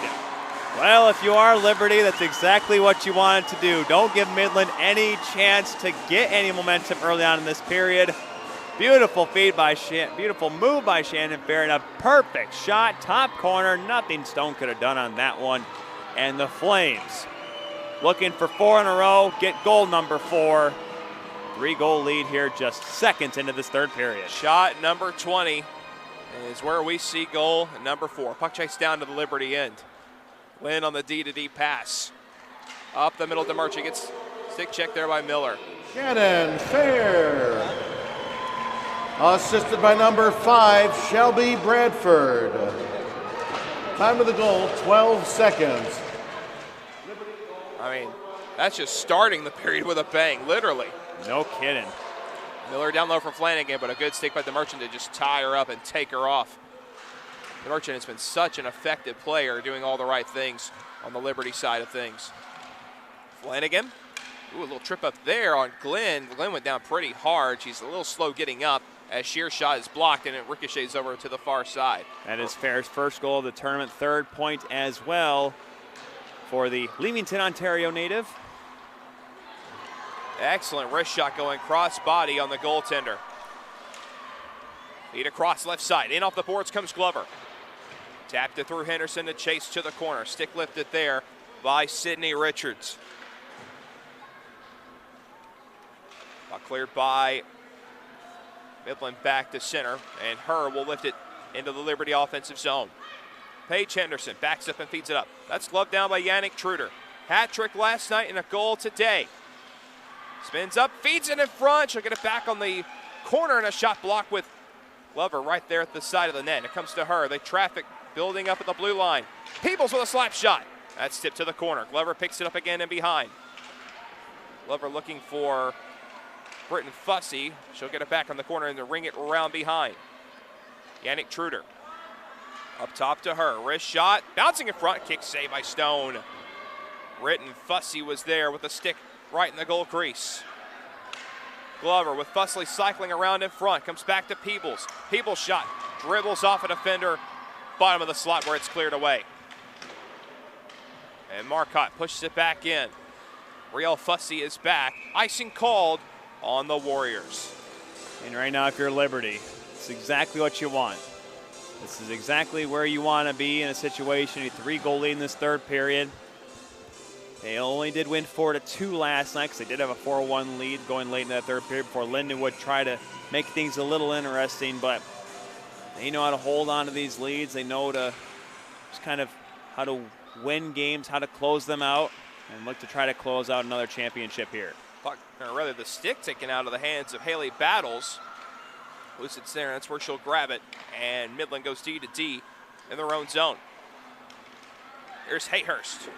And good to see Jenna Grostadier back on the ice after being injured back in that second period. Yeah, it's certainly good to see. It was a hard collision she took, and maybe just needed the intermission to recover, and looks to try to help her team out and ride off this season strong here in this third period.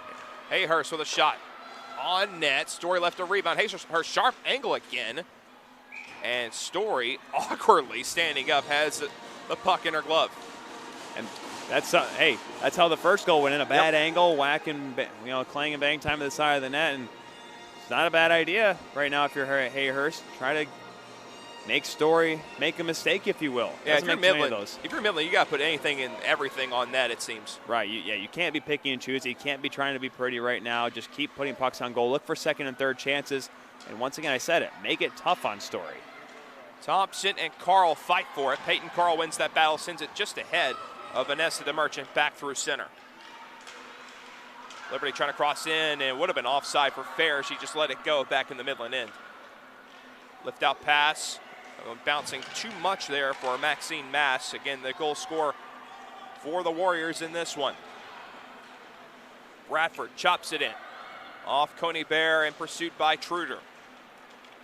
Puck loose there in the left circle, jabbed away to the near side for Thompson. Coney Bear wedged in on the corner wall. Wrestled away Truder, sends it to the point. Shot coming. That was blocked and ends up in the corner. Truder tried to chop it in front for Glover. And the puck just bouncing around left and right here. Britton Fussy looking down for Truder. Christensen sends the pass for Rakowski. Spinning around off the stick check, and Zeifel will get it back at center. Sally Herr crossing it with speed. Good move to get in. The shot off the glove of Stone and wide. Just the tip of the glove that time. A good read as Liberty was looking for more there. In pursuit there was Flanagan, but could not cross. Loose puck at center. It's a shot back in by Rothman down in deep, and Herr gets the lift off from the goaltender. Closing in on 5 minutes gone in the third period. Liberty looking for their 4th straight championship. It will be the first time in ACHA women's history that will have happened. We've seen a lot of repeat champions over the years, a couple of three-peats as well, but never a four-peat. Here's Adamick, twisted up down low, heads help from Battles. That's going to be shoved aside to Flanagan. And pushed past the line out by Miller. Miller has Marcotte with her on the rush. The shot kicked aside by Story, ramped it high but still in play. Marcotte around behind. Flanagan is there, turns to the forehand. Now out of the corner, a backhand dish shot is stopped by Story right there on the post. Flanagan's had some real good looks in this game. Obviously the big game last night with a pair of goals, including the game winner against Minot State, but certainly she's gotten some chances. She's got those hands that allows her to make the moves in tight and get quick shots off down low, but that time Story was up to the task. Martin and DeMerchant to the left of Story. Face off won by Midland. Henderson sends it around behind. Here's Marcotte to the left half wall. Looking down for Martin. Twisted off there and jab free to the slot. Grostadier fights off a stick check. Puck rolling on her. She'll throw in toward the net. Just skips on Story. She'll make the stop. Amanda Story, the former Brampton Junior candidate of the Provincial Women's Hockey League, looking very calm in goal despite the one she gave up here. And certainly she's such a tough goaltender to beat. I mean, she only had a .72 goals against average during the regular season. Yes, the decimal point. Just .72. I mean, ho-hum numbers, am I right? What was the save percentage? .964. Oh, gosh. Yeah, I may have played 964 games in my life. I never had a save percentage anywhere near that. That is blistering. My goodness. We're past 6 minutes now in this 4-1 game. Here's a breakup by Marcotte. Got shoved down after releasing the puck. Zeifel now. Up ice. Up comes Britton Fussy. Gains some speed. Coming to the net. Oh, ran right at the goaltender. The puck in. Off a collision. They're going to say no goal. Yeah, it's a pretty easy call there. Glover follows up as Fussy went into the goaltender Stone. Stone's okay, but that's a pretty easy one if you ask me. She got knocked all the way into the corner. I mean, especially on this fresh ice, yeah. Unfortunately, NHL hits rules do not apply here to ACHA hockey. We'll just have a face-off that'll come outside the zone, and Chris Lowe's right now just getting an explanation. I don't think there should be much contestation towards that call. Wasn't a deliberate hit, obviously. Just driving hard to the net was Fussy that time and moved the goaltender out of the way in a wide open net, but we'll continue on at 4-1. So it does not count, but Liberty still with a sizable advantage anyway. As Battle steps in, makes the steal on Christensen, but couldn't hang on. Lots of Midland defenders were back. Hayhurst on the feed from Coney Bear up the near side. Hustling up with Stretch. Stick lifts her, but Stretch recovers, feeds off Battles. It's free. And moved out. Tapped off by Adamick for Battles. They're going to be offside as they cross in, and a collision again as Battles ran into the official. These teams have just found ways to collide with each other. And like we said, these teams play quite often. Not as much during this season, though, during the regular season. But in years past, they played at least twice a year in some form or another during the regular season. So a lot of these girls got to play against each other, especially during the 1920 season. So maybe some unsettled scores from previous editions of this WMCH rivalry. Peebles up the right side, tipped in by Fair, out of play off the corner, or rather the bend on the glass near the bench. Of course, the bend that we can thank Zdeno Chara for being instituted across all NHL and other high-end professional rinks. Unfortunately, that does mean it is out of play, which I guess makes sense. I mean, you can't play it like a normal stanchion where, I mean, if you ring around the boards behind the net, bounce in front, that's one thing. But I guess you don't want players trying to bounce the puck off that glass because then you put the people on the bench at risk. Well, it's going to be an awkward bounce anyway, so. Exactly. Here's a breakup off center from Flank, and it hopped over her stick, and it's just shoved in the zone off the body of Shearer on the dump and attempt by Julia McDonald. So McDonald getting some minutes here in the third. Puck back down in the Midland zone. Pass up for Flanagan. High riser, cross ice off the glove of Carl. Moved forward by Rakowski. Shoved away, taken by Truder. Backhand dish up the left side. In ahead of Britton Fussy. Fired back in Henderson, back in the Liberty zone. Their defense will back up from there. Peyton Carl being pursued by Riley Martin. She'll come out with it and tap it off the boards left side for DeMerchant. Good feed, and up she comes. DeMerchant slipped off the defender, but a good play by Henderson to keep the puck off her stick. Second or third time this game, Henderson is able to either block a shot or knock a play away by simply kind of sliding her body over and not letting anything through. DeMerchant taken down to the far corner, comes back up top. McLeod over to Stretch. Shot was blocked on the wrist attempt. Off a stick, though, awkwardly bounced and moved ahead by Grostadier, just launching forward. And here comes Jenna Grostadier back the other way. She'll spin off Stretch. Lost her balance. And the puck comes around again near side. Boy, she was really wheeling up. The transfer from Marian University, maybe a little bit uncomfortable after an awkward spill. Of course, remember, she returned in this third period after taking a bit of a hard bump with Peebles earlier in the second period. It's kind of a similar rush to Mackenzie White of Lindenwood last night. Just like, okay, I'm just going to go. I'm just going to find this fifth gear on my shift gearbox and just put the pedal to the metal. And unfortunately, that time just tried to stop maybe a little too hard, which sent her off balance. We watched the Formula One race before this, if you couldn't tell. Puck down in the middle. They have 6 gears there. Puck back at center. Yeah, 5 gears is NASCAR. Here's Hayhurst dumping it back in, or at least the Cup Series. Down deep in the Liberty zone. Seifel sends it back over. Riel Fussy, chop back behind the net. Down to 10:48 left. History waiting for Liberty. Hayhurst in the middle of a change, hit the puck slide through her feet. And slowly getting off there for the Warriors. Sent up ice. That's deflected off of Sky Thompson and rattled off the boards. Liberty near side. Puck trades hands, and I believe an offside is the call. Of course, Peyton, this is the last national championship that is handed out this week here in Maryland Heights, the greater St. Louis area. We started things off on Tuesday with Hope College winning back-to-back Division III national championships, beating University of Michigan. Then we saw the Lindenwood Lions men's D1 team win one in a very packed house here at the CCIC, which was great to see on Tuesday night, beating Central Oklahoma, the Cardiac Kids themselves in the national championship game. Then on Friday, we saw a very exciting triple overtime game, a win for University of Mary. Look out here. Back here by Britton over top as she was falling.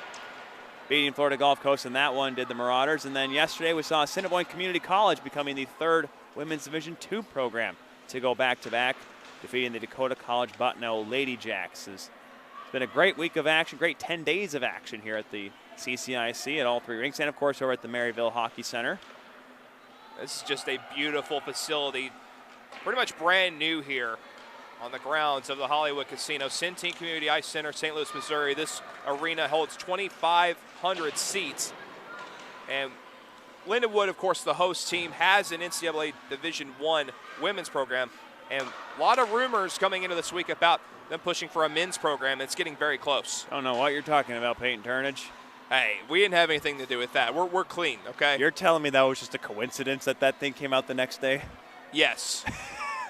Is that what we're going to go with? You're telling me College Hockey News doesn't watch hockey TV? Well, I mean, Andy Strickland, I don't think, has our number. Here's a break the other way by Liberty as Bradford brings it the other way. Down to 9 minutes. Puck shoveled across the ice. Almost bounced there for fair. She has the 3rd period goal that's made it 4-1. Adamick, good swivel off a couple defenders, losing off the Tover stick, but recovered by Stretch. High rising back in, ends up behind for Adamick. Looking over for Fair, then Adamick again, and chopped aside. Back at the point, a battle, and here comes Marcotte with a chance on a breakaway. Marcotte, stopped by Story. Second breakaway save. Marcotte goes hard into the back wall. And she does draw a tripping penalty. Let's hope she's okay. Surprised it wasn't. I know she got the shot away, but I'm surprised she got tripped up on a breakaway. It's not a penalty shot, but good to see her be able to get back up and be able to continue on. But a power play here for Midland trying to get some life. It's a 4-1 game, and sure it's not all said and done yet, as we've seen these kind of leads before just seemingly evaporate in elimination games before. Not pertaining to any certain event. 8:28 left. They'll go ahead and call immediate timeout, but when we come back, Midland will have a power play trailing 4-1 in the championship game.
$8:28 left here, 3rd period. Midland with a power play, trailing 4-1 to Liberty here in the ACHA Women's Division I Championship game. Here is Miller backhanding it low to the corner. Maxine Mass is the only one who's been able to find the back of the net for Midland, or at least a couple inches across the goal line. Here's a hold up by Flanagan. Has Coney Bear at the point, pass off a skate. Ends up in the slot for Rakowski. Recovered by Flanagan, run past the point. Good job there by Britton Fussy to disrupt the play. Now she's in on the forecheck on the penalty kill with Coney Bear back. Fussy stick lifts her, help from Miller. Fussy gets away. Britton Fussy up the near side boards, intercepted by Kayla Flanagan, putting it past the line. A slapper down ice by Stretch, ends up in the Midland zone. Hannah Stone is on it. Goaltender leaving it off for Coney Bear. Long feed up at center. Allie Rakowski, she'll enter in on the left wing side with a shot. Stand-up blocker saved by Story. Puck down behind for Flanagan. Comes out in front. Here's Markout with a chance. Shot. Rebound in front. Oh, it's in the goal crease. Did not go. Flanagan had it on a too tough of an angle on her backhand. That's as close as you can come to scoring and not do it. Another shot. Shear in the goal mouth. Markout with a chance. Story reset herself and made a big stop off the rebound. 39 seconds left on this Midland power play. Great couple of saves there. Your best penalty killer's got to be your goaltender. Story standing tall here, and good look here. And this just shows this is a Jason White team, Peyton, that just does not quit. They will not give up. They're going to fight all the way to the end. Flanagan had it on her backhand with a wide open net. It got behind Story, but just not enough. A strange bounce. Wish we had the overhead shot on that. Here's Thompson with the power play down to 33 seconds. 7 minutes to play. Liberty with a 4-1 lead, looking for their 4th championship in a row. Chased around to the half wall by Marcotte. Tangled up and down she goes. Fussy looking to dig it free. Adamick is there too, and it's past the line. 15 seconds. Shearer's pass. It's off Glenn with Thompson near the bench, and a drop back again. Hayhurst over to Marcotte. And hopped off her. Cleared down ice.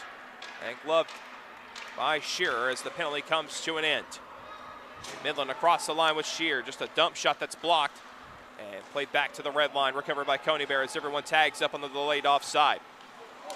Coney Bear spun off the puck. And back the other way comes Truder. Truder with a shot. Glove, rebound. Jacked away from the crease as Miller goes the other way for Midland. That is not out. Nice keep in for Yannick Truder. And that right there, Peyton, that penalty kill by Liberty just kind of shows that no matter how good you come, no matter who is your best team, no matter how good your power play looks, Liberty's finding ways to just kind of work their way through it and stop you. It's not just Midland, they'll say offsides here.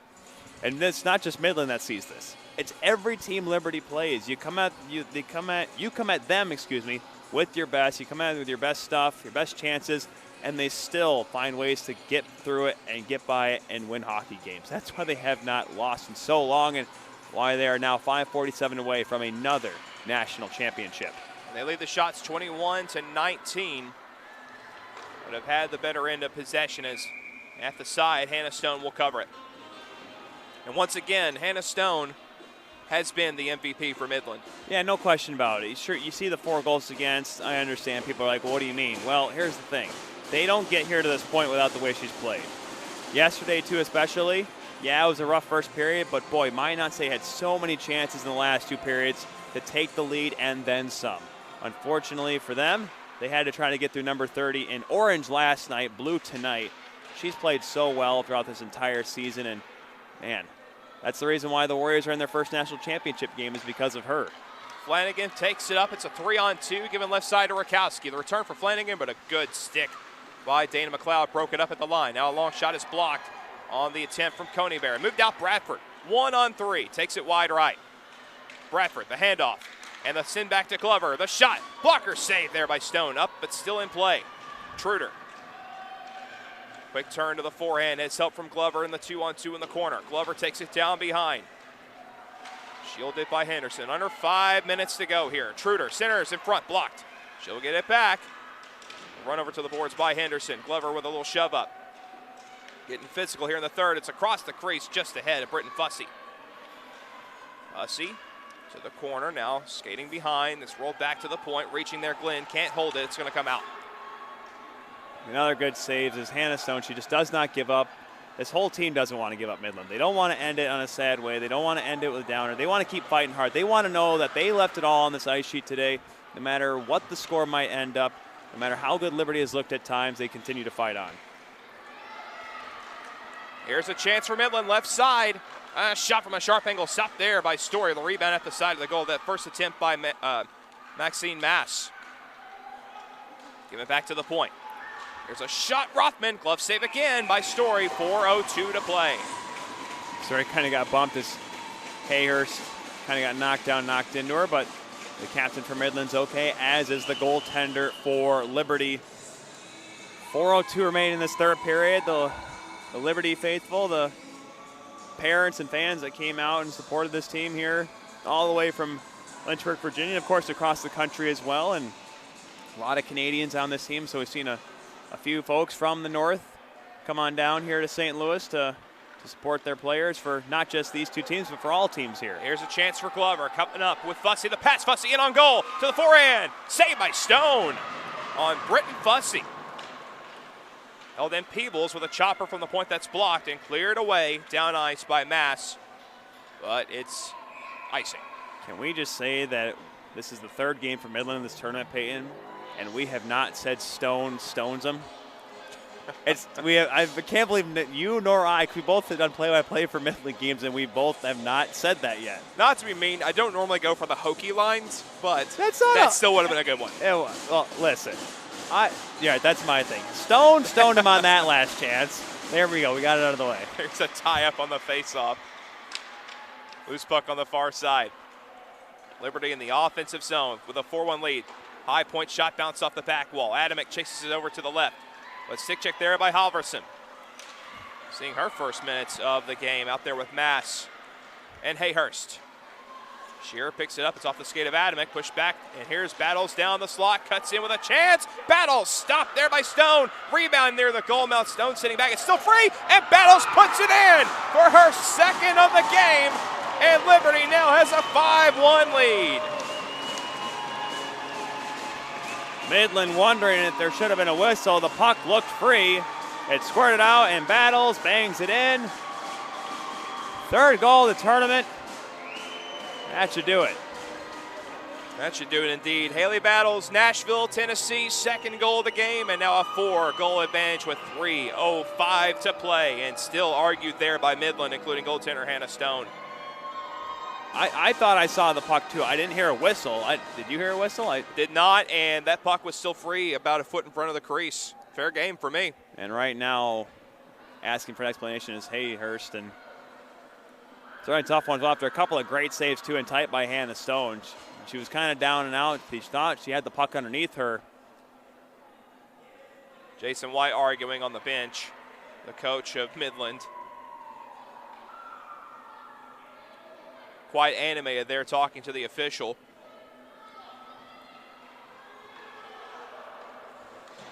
Tough way to end it too, especially like I said, Stone, she's played great. I mean, I know the save numbers and the stats in this one won't look amazing, but certainly she's made some great saves in this game, great saves this season and this tournament as well. So 4-goal lead now for Liberty.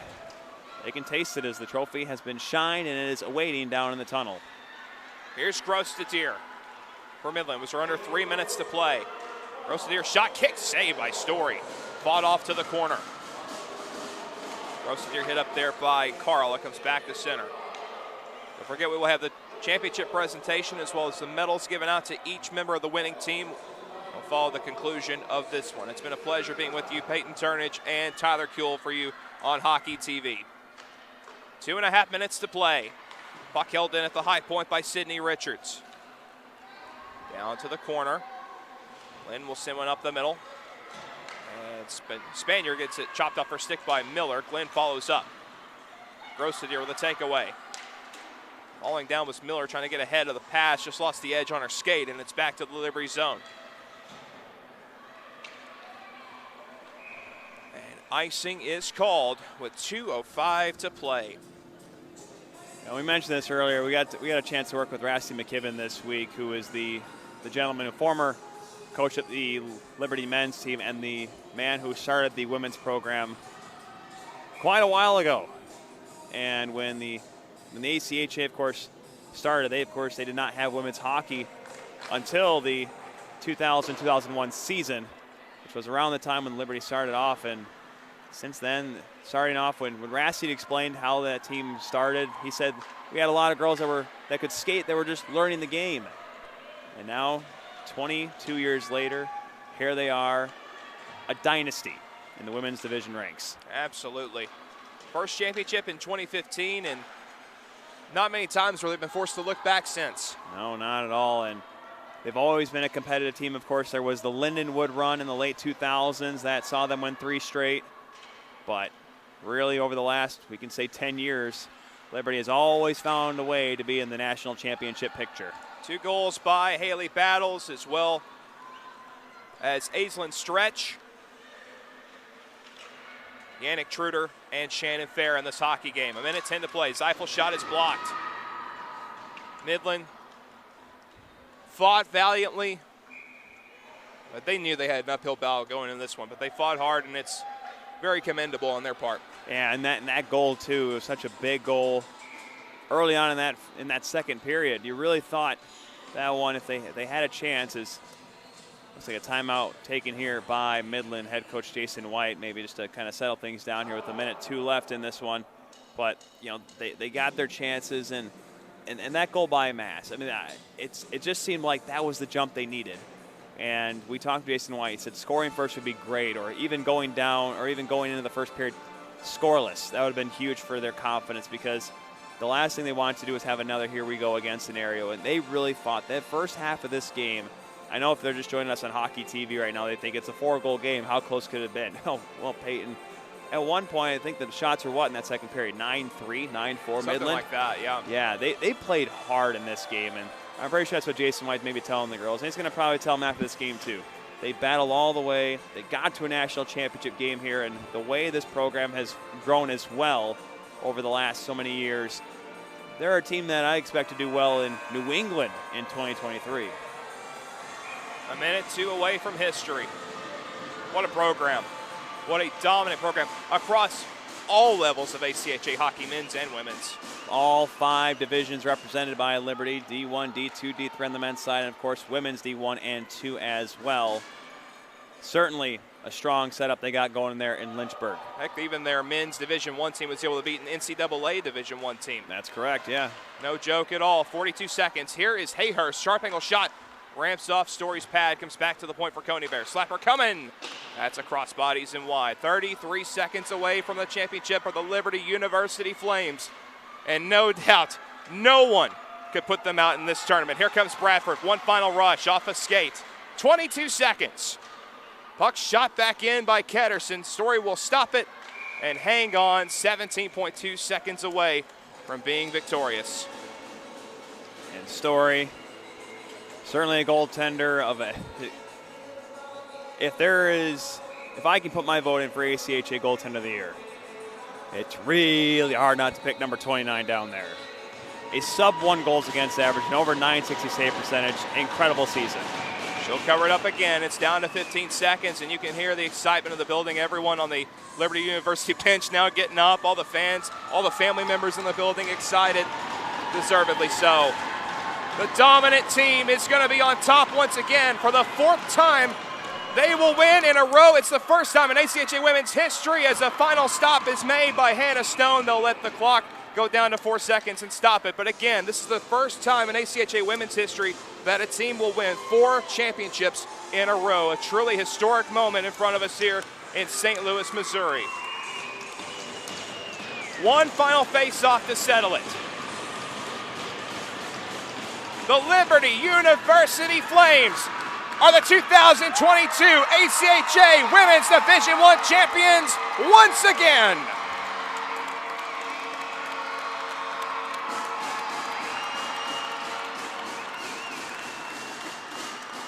A yard sale of equipment down to our right as everyone off the bench congratulating goaltender Amanda Story. What a performance by the Liberty Flames. Tyler, the #1 team going in and #1 for a reason. They haven't lost at all this season. Perfect. 40 consecutive wins. 25-0 in 2022. They were outstanding. They were outstanding this game. They were outstanding yesterday. They were outstanding on Friday. Every day this year, the Flames have shown that they were perfect. Rusty McGibbon would be proud, wouldn't he? Oh, boy. I know he wasn't able to be with us here in this game today, but, boy, he would be. He is probably excited. And you got to feel for the Midland Warriors. Hannah Stone went over to the bench and had a moment there with Jason White, and she played hard. The Warriors played hard, but unfortunately, the gauntlet, the dominance of the Flames, proved too much once again. Midland fought hard to get here, too. A scrappy 4-3 victory over Minot State. And I really thought after watching that Liberty was going to have their hands full, and for a while they did. Yep. But dominant team shows up again and takes over, and the final score 5-1 as everyone's starting to line up for Liberty, and so they get the championship hats. Think we can get one of those? Oh, if I can snag one, I'm taking one for sure. I'm about to say, if I see that box laying around, there's an extra one. I'm taking it back to Southeast Missouri with me. Let's see if they do the handshakes here. Yep. One of the best traditions in sports, the handshake line at the end of every hockey tournament. And that's after a hard battle, after a hard season of battles, and for a lot of these players on both sides, probably the fourth or fifth time they have met these counterparts. A lot of freshmen too on both sides, but certainly the admiration and the respect for one another, and they're going to go at it again next year too, and might even go at it again when Nationals goes to Boston next spring. Great leadership too on the Liberty University side. Head coach Chris Lowe's, assistant coach Justin Forth, strength and conditioning coach Chris Kerr, and the manager Victoire Adetola. The Liberty University Flames are victorious for the 4th season in a row. And like I said before, if 2020 were to happen, if we went down to Texas that year, would it be the 5th time? Like, absolutely. That's what I honestly wonder. You know, it's if there's a big what if, that's one. Could they have been the first to ever achieve that feat? But now, well, 2023 is next year. Shooting for the ultimate record will the Flames be. All right, looks like it's time to hand out the medals and the championships. We'll send it downstairs to ACHA PA voice, Andy Stores.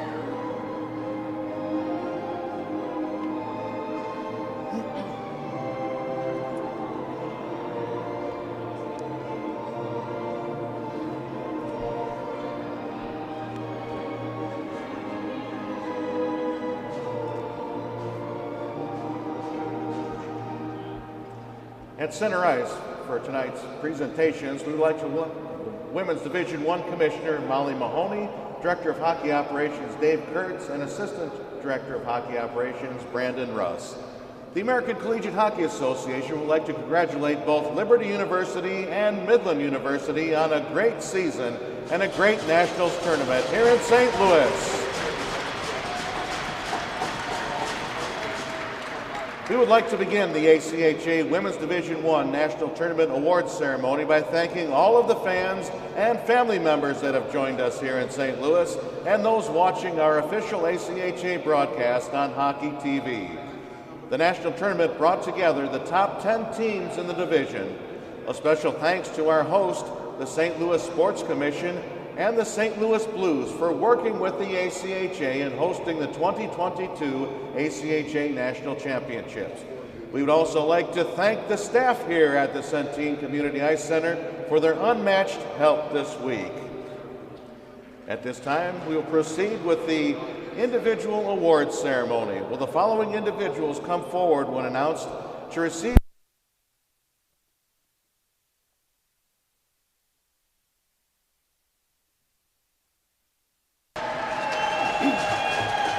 Number 3, Sally Herr. Number 5, Shelby Bradford. Number 7, Yannick Truder. Number 8, Vanessa DeMerchant.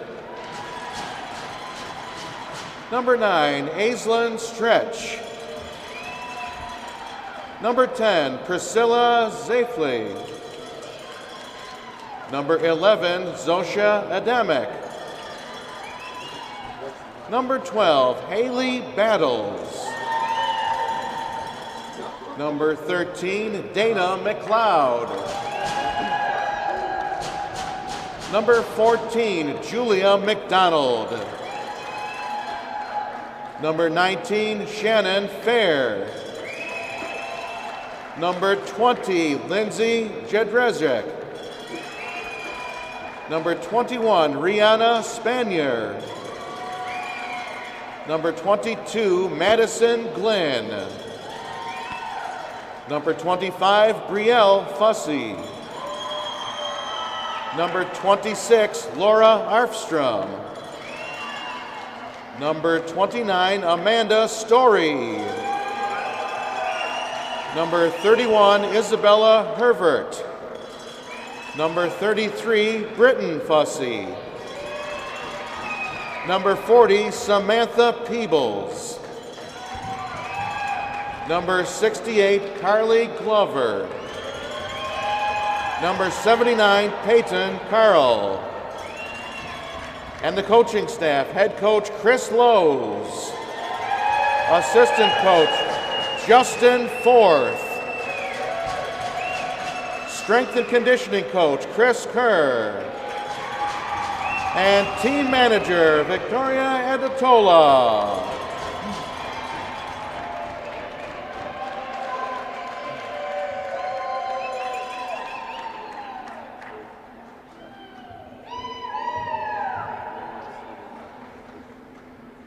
Coming up next will be the presentation of the 2022 Women's Division I MVP Award.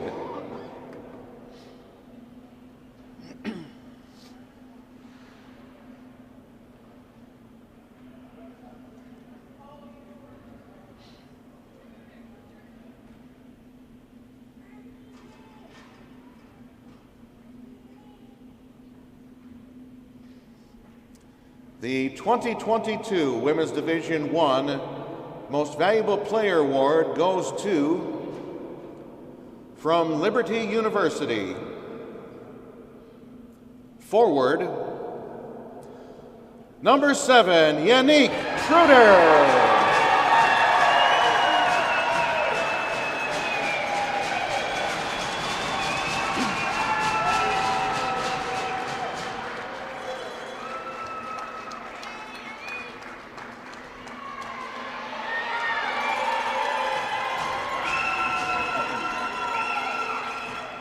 Will the captains from Midland University please come forward to accept the American Collegiate Hockey Association Women's Division I National Championship runner-up trophy. Accepting for Midland are Captain Cameron Hayhurst and assistant captains Kayla Flanagan and Maggie Markov.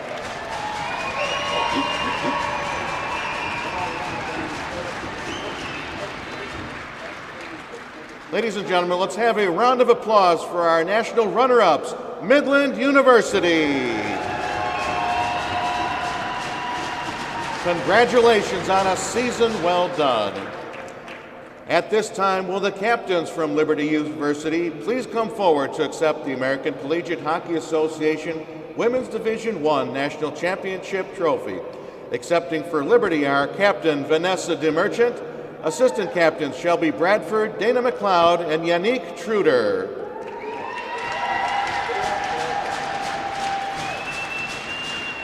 Your 2022 Women's Division I National Champions, the Liberty University Flames.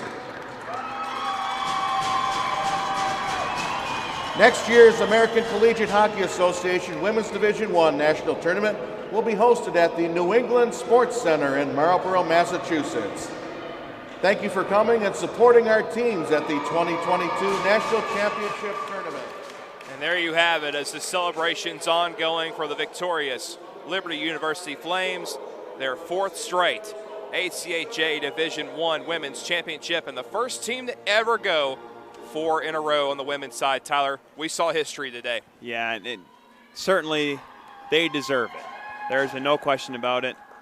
They found ways to be outstanding. As you see the post-game picture, usually Liberty will have a post-game prayer too. I anticipate we'll see that.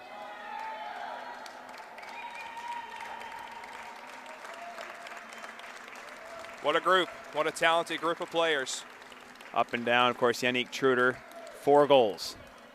3 yesterday, 1 here today. The tournament MVP by a long shot.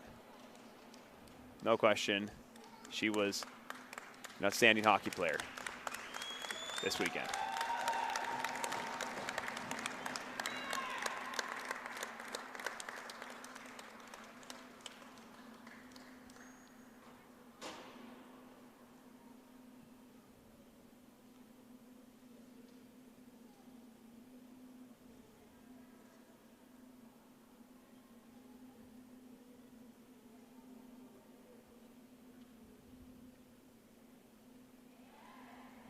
Amen.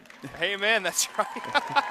The post-game prayer and the moment of silence for the victorious Liberty University Flames. And I thought that was a good sign of sportsmanship from Kayla Flanagan to join in that from Midland College. And we saw a lot of teams do that as well, both the men's side and the women's side joining in the prayer as well. So, but man, what a turn! What a week! Yes, what a week that is. And it was exciting hockey all the way through and through, and the Flames capping off this excellent 10 days of hockey with a historic victory, joining Penn State as the only 2 programs to ever win 4 straight national championships. And you've been here all week. I've only been here 1 week. Lou Gamlin should be credited as well. He'd been here since last Wednesday. And he helped provide equipment too. So he gave us good stuff. Lou. Yeah. And unfortunately, I was only able to work the weekends. Day job 3 hours away, but it was so great to come back here. And thank you for letting me do this game, Tyler. It was such an honor. You're telling me like I had a choice. It's Craig Barnett's the one that hired us, the commissioner of the ACHA. But you still could have been like, hey, I'm calling this game. You do color. But anyway, all right. So we've been here for a week, and we've both seen a lot of great action. Your favorite memory from this entire ACHA Nationals? Holy moly! Unfortunately, I've had a few. For better or worse, for sleep deprivation or not. Oh, man. The 5 overtime game was fun. No question. Of course, doing it with you was amazing. But, well, I could say you were part of the triple overtime game on Friday night. Yeah, because I came in late from my trip from 3 hours away, came up late at night, saw the same game was still going on, came in, and saw it was in 3 overtimes, and I came up and said, this game's over. And then they scored. So I would say, yes, Mary's win. The triple overtime winner might have been exciting. It was a crazy game that was. It was exciting. Got to call that one, of course, with Drew Shelton. Joined me for a few days, so that's probably mine. Peyton, what is yours? So your favorite was getting beer thrown on you at the end of the 3 overtimes? Well, it's not the first time that's ever happened, unfortunately, at a hockey game for me. First time broadcasting, though, so I guess maybe I can check that one off the bucket list. Well, my bread and butter, of course, is play-by-play, but it was such an honor and so cool to be at least in some way part of a broadcast of a 5 overtime game. That's something I don't think I will ever see again. That game was long. And again, that's Central Oklahoma and Iowa State in the men's Division I tournament. Yeah, the fact that Central Oklahoma made it to the championship game was a testament to that team, because that game was so we didn't know how to react. Because neither of us had done a game like that before. Like, I did a 3 overtime game in a state high school playoff up in Michigan last Friday, but that's only 8-minute overtime period. It's not 20 minutes times 4, and then I think it was like 4.5 minutes in that Vitaly Mikhailov scored that goal. But man, oh man, like that game was fun. So certainly if I have a number 2, no offense, Peyton, that would be that game right there. I'm sorry that the longest game in ACHA National Tournament history was my second best thing this week. Well, that's the voice of Tyler Kuehl, and again, I'm Peyton Turnage. Tyler, the part-time voice of Western Michigan hockey in D1 for this year. Myself, the former voice of University of Alabama in Huntsville D1 hockey. I want a regular gig again. And folks, it was such a joy and an honor to be a part of this, and we hope you enjoyed us. And I think I speak for both Tyler and myself that we want to be part of big events like this in the future. Oh, absolutely. New England next year, Boston, maybe go up to that area and Marlboro, whatnot. Why not? Why not? If it's exciting as it was this year, why not do it again? Oh, my goodness. Well, thanks to Jeremy Cook of Hockey TV and Hockey Tech for having us on to the Thomaston family here in St. Louis for all of their technical work. Michelle Thomaston, our engineer, fantastic work on her side of things to get this done. And of course, all the camera people as well that dealt with us, allowed us to have some freedoms with how we wanted to call these games in the broadcast format and whatnot. Everyone here, and for all the broadcasters as well, of course, Lou, Steve Cass, and I got to work to mention Drew Shelton, and many others that had the privilege of calling ACHA National Tournament action. Glad they could all be a part of it as well, and for all their hard work. It was an honor. So that wraps up the Natties 2022 ACHA National Championships here at the Centene Community Ice Center, St. Louis, Missouri. Many champions crowned the final ones. The Liberty University Flames are the winners of the Women's Division I tournament for the 4th time in a row. What an honor it was. For Tyler Kuehl, I'm Peyton Turnage. Good night, everybody.